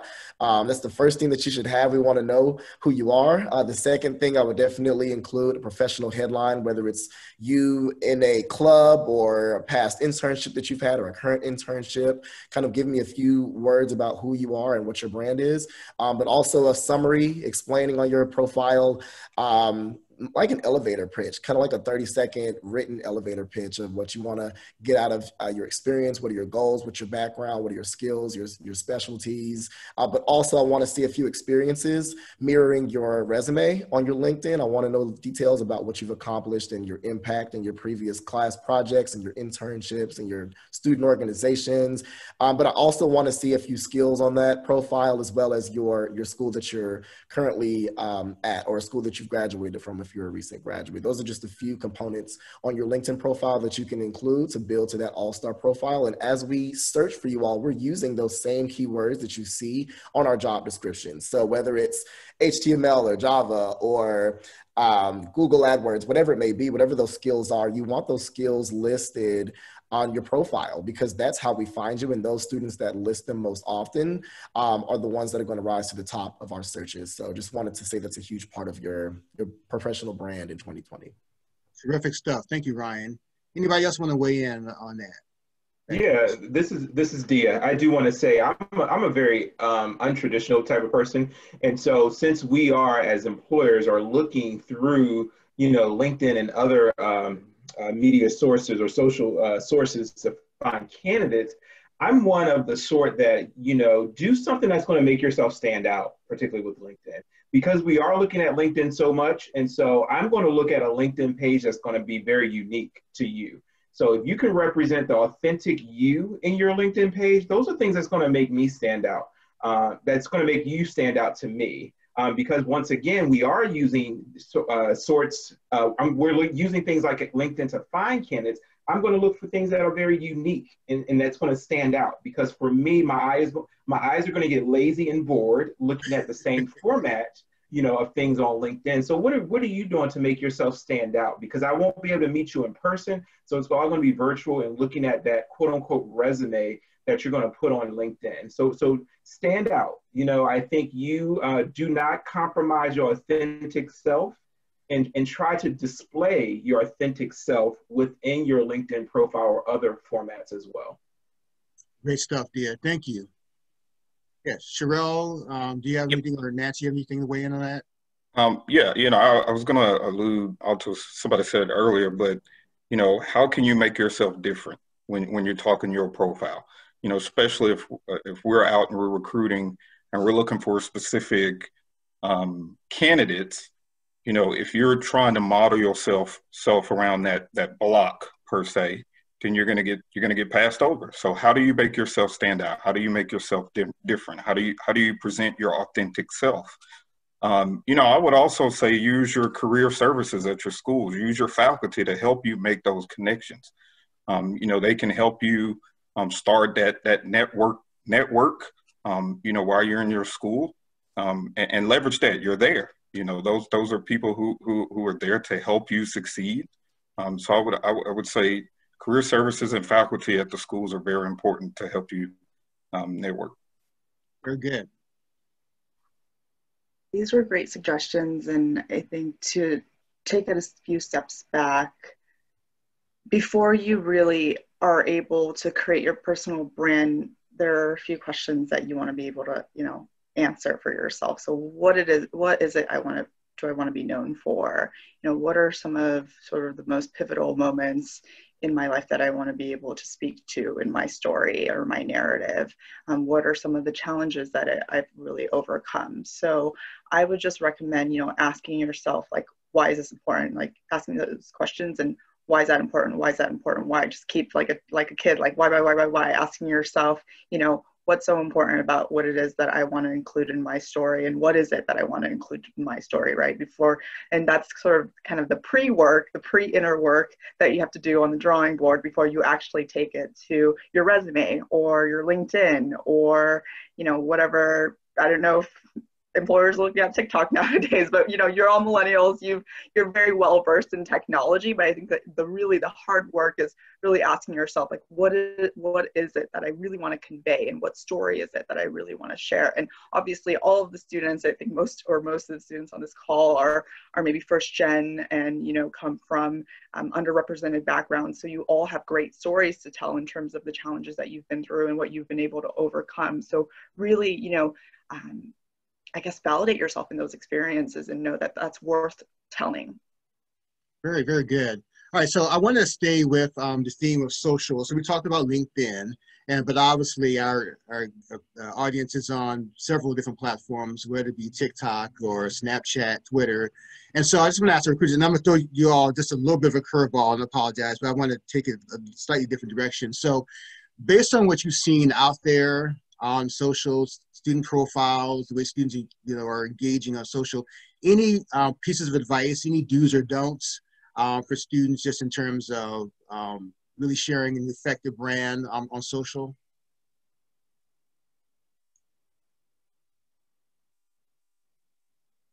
And you guys take a moment, obviously, this is a little bit of a curveball, so I do apologize for that. I would say this: just make your stuff private. I'll be very honest with you. I've had this conversation before with candidates as well as other recruiting professionals as well. I personally don't have time to go to TikTok and look up candidates and go to Facebook and everything like that. So I just don't have the time or bandwidth to do that and stuff. But I do know there are other employers as well as hiring managers that may take the time to do that. So once again, make yourself private.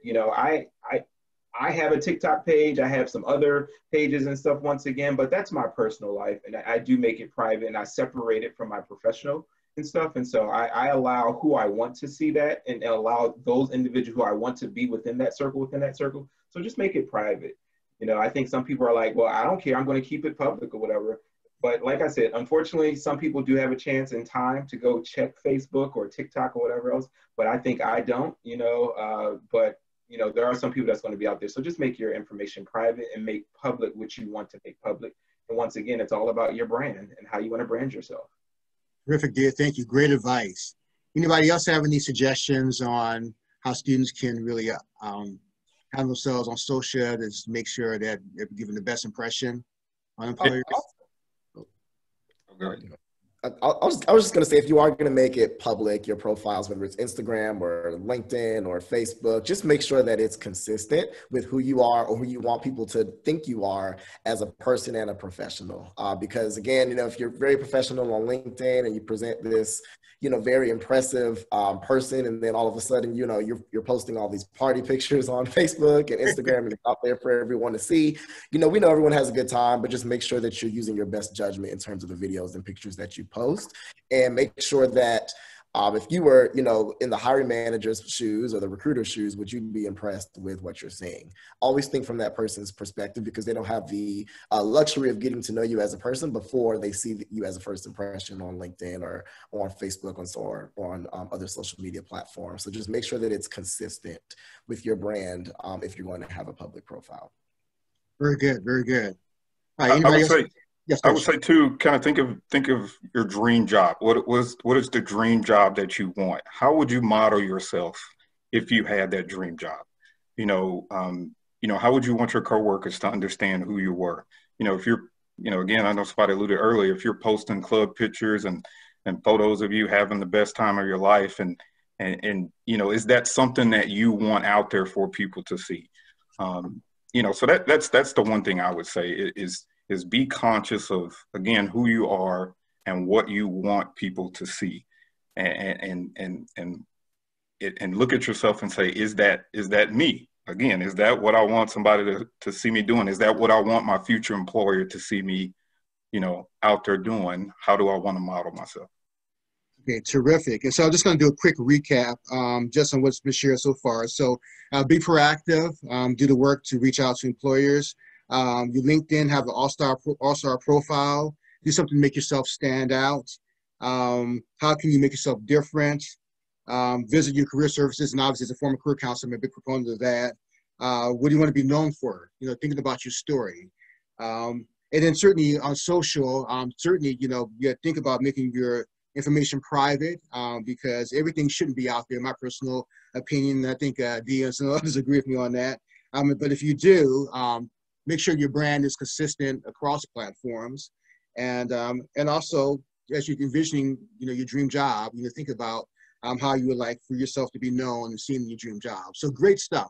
And so I'm gonna ask one more question, and then I'm gonna open the floor up for questions from my students. And so Dia took us in this direction a little earlier, but he talked about being authentic and being your authentic self. And so it's a bit of a fine line, because obviously when you're engaging with an employer, whether it's at a career fair or an interview, you want to be impressive. And so, you know, we want to put our best foot forward, but sometimes there's a temptation to lose your authenticity, lose who you are. And so I just want to ask you all, how can students be their authentic selves, whether it's in an interview, at a virtual career fair, on LinkedIn, but still make a positive impression on employers?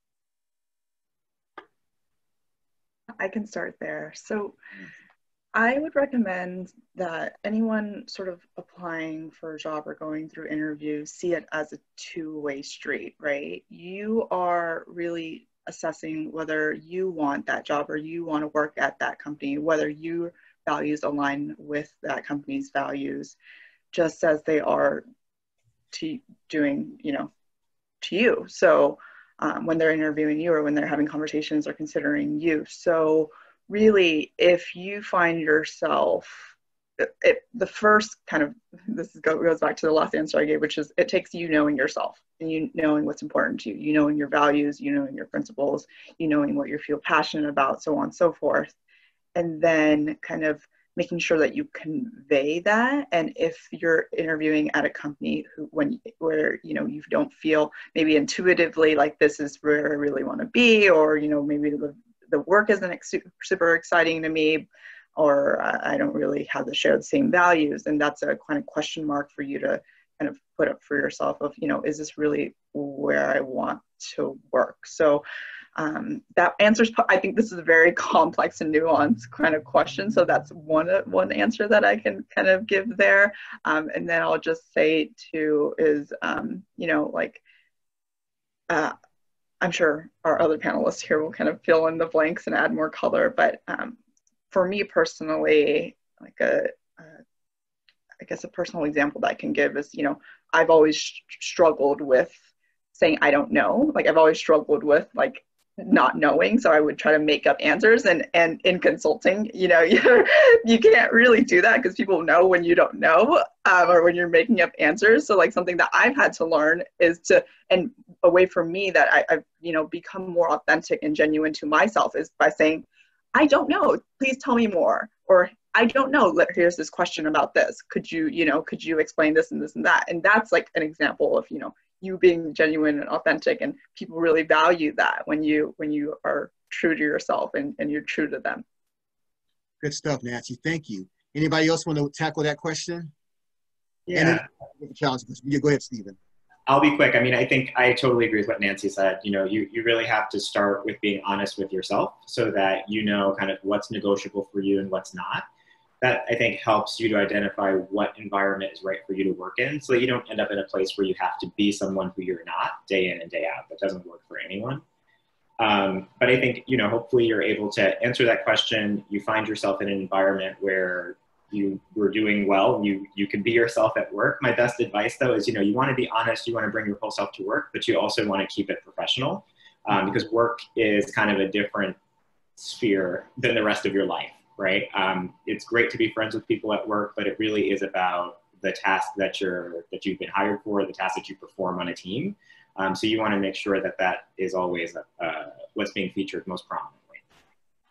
Great, great. Anybody else want to chime in on that question?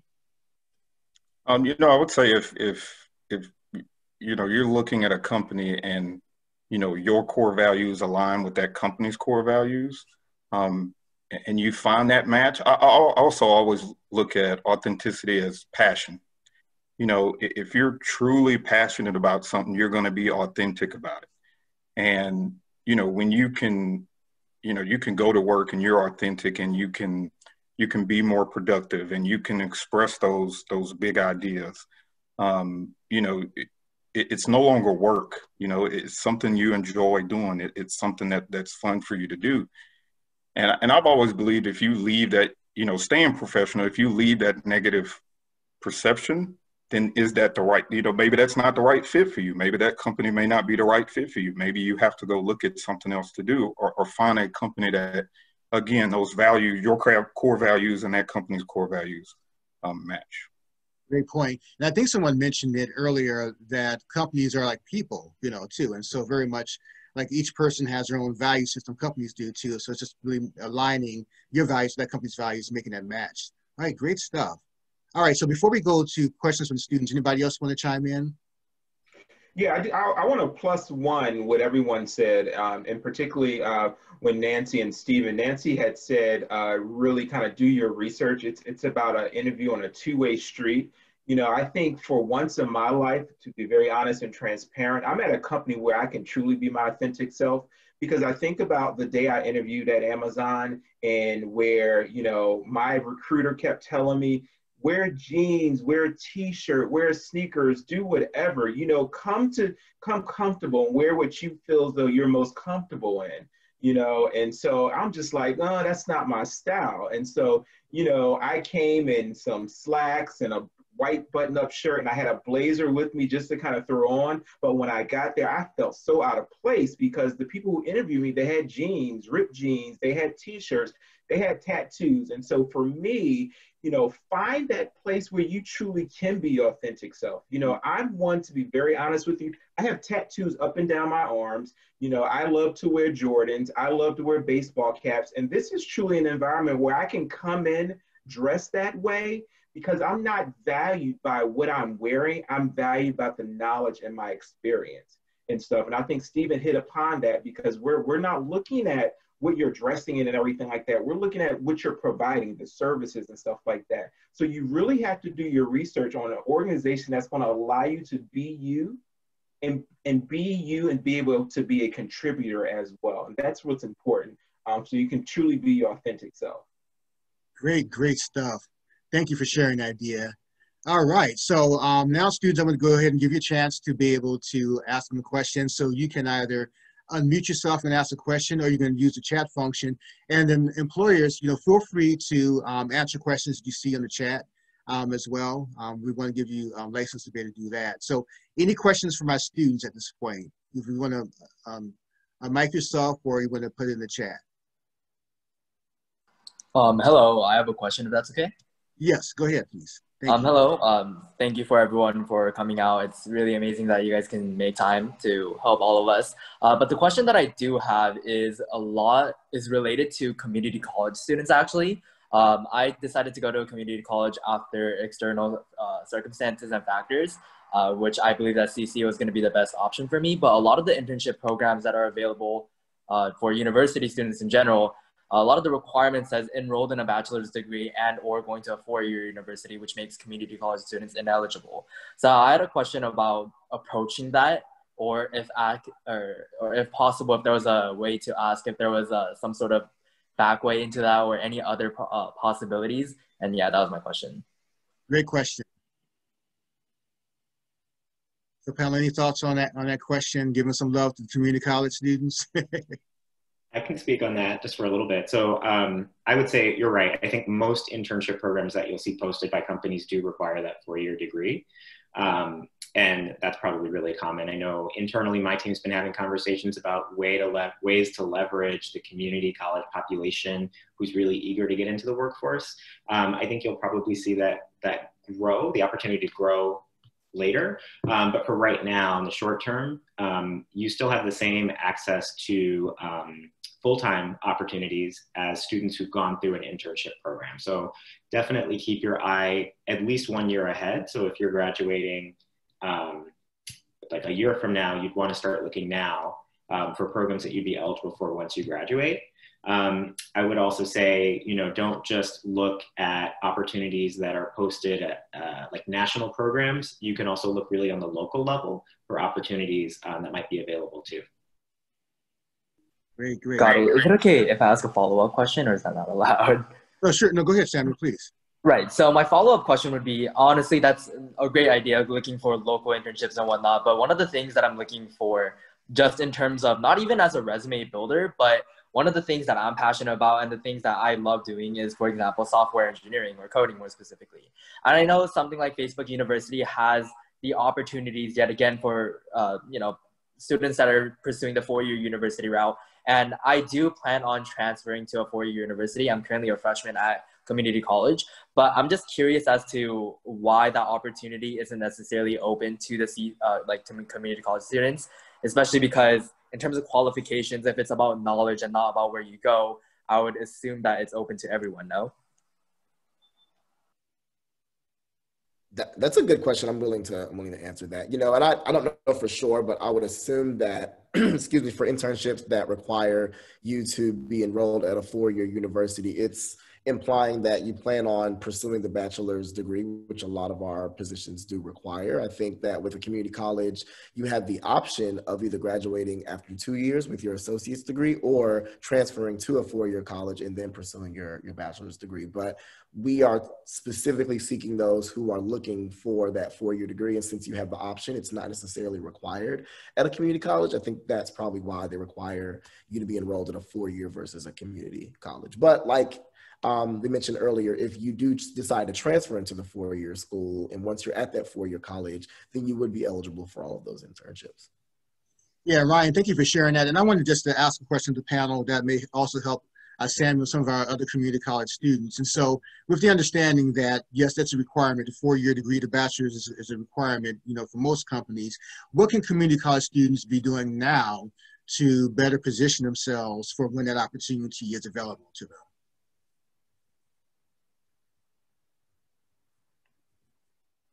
Any thoughts in terms of maybe other ways they can maybe market themselves, build themselves up, position themselves for an opportunity down the line? I mean, I'll go again. I'll just say, I think, Samuel, I think you brought up a really good point. I do think that part of the issue is just that companies across the board have this institutional rule that you have to be pursuing a four-year degree. I don't necessarily think it ties into competencies or capabilities or whether or not someone who's getting a community college degree is capable of doing the job. I just think it's one of the first factors that people will put in a job application to sort of narrow the funnel down and guarantee some sort of baseline for the candidates who begin at the starting point. I would say, one thing to consider is if you're on the path where you're considering going into a four-year degree program, a lot of companies offer fellowships and scholarships that you might be able to take advantage of. And that's nice because it kind of bundles the educational opportunity with the professional experience. And you get that sort of instant inroads with the company that's sponsoring your education. So that's one thing to consider.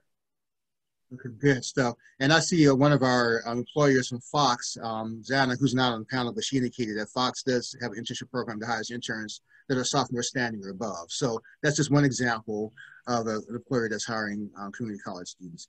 Anybody else want to weigh in to tackle that question? And Sam, very good question. Thank you for raising that. If not, we'll move on. Yeah, I do want to say at Amazon, we actually hire individuals at all education levels, whether it's be community college. We actually have software development managers that actually do not have a four-year degree at all. They were hired based upon their skill set versus degree requirement. So what you need to be careful is as you review job descriptions or job family profiles is that you do look and make sure that the opportunity that you're applying to says a degree, a 4-year degree is required, or experience, because once again, we will take experience over a degree with a lot of our positions as well. All right, good stuff. Thank you, Dia. All right, so any more questions for my students? I'm trying to catch some in the chat. Let's see. Is it Arliss Perez? Arliss? Hi. Yes, it's Aurelis. I'm currently a Fox intern, and I'm going to be graduating soon. So I was wondering how far in advance you should start applying for those open positions.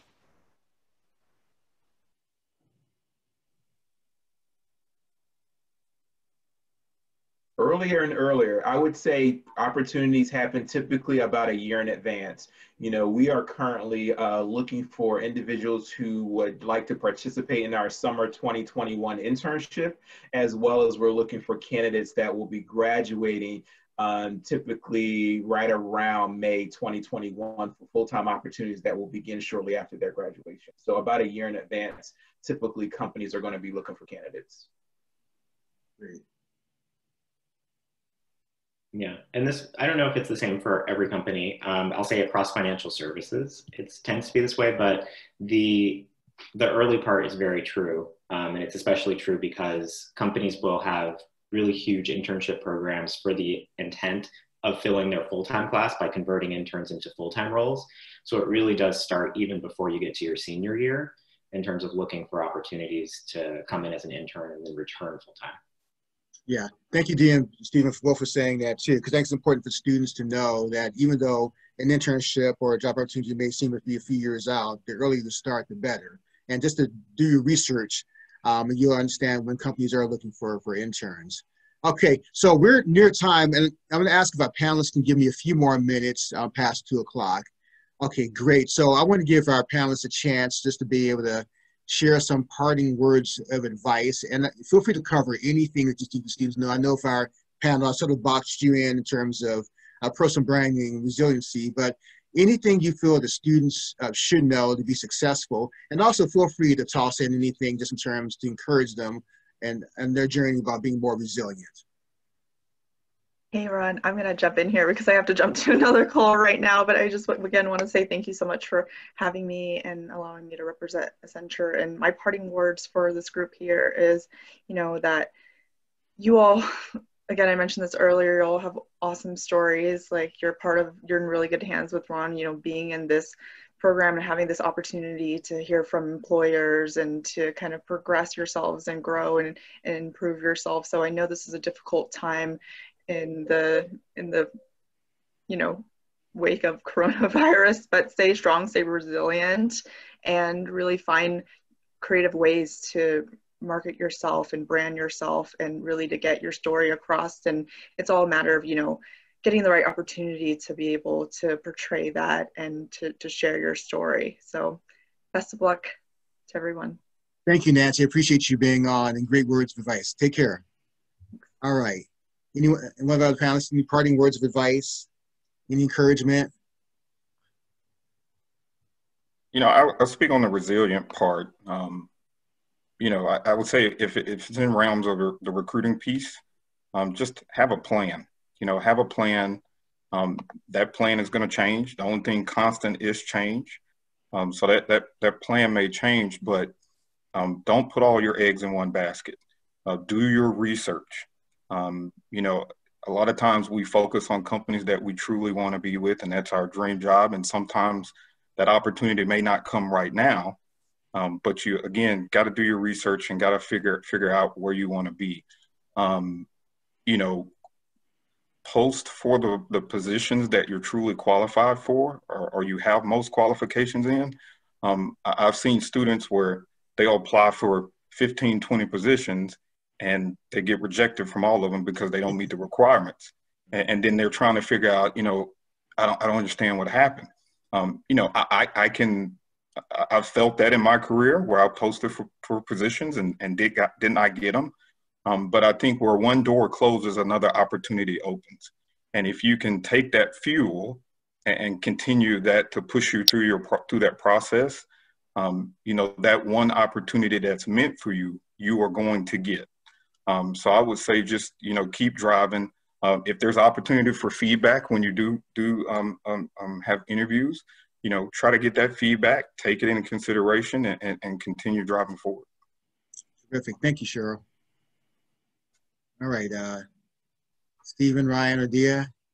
Yeah, I'll jump in. So my I guess words of advice for resiliency, I would say be open and flexible as much as you can in this year. I know that some of you may have your heart set on specific companies or companies of a certain size or prestige. I think, you know, given the times that we're in right now, still shoot for those jobs and apply for them, but also be open to some smaller companies and maybe local companies that can give you just as great of an experience and allow you to gain those transferable skills that you can eventually use to land those jobs at those dream companies that you have. So I would definitely say be open and flexible, especially as you look for internships or your first jobs out of college. But once you get that interview, I would say a mistake I commonly see in my interviews with students are that they're not walking us through their answers. They're not giving us enough detail, or maybe they're giving us too much detail. So a good prep tool that you could use is the STAR method. We call it STAR.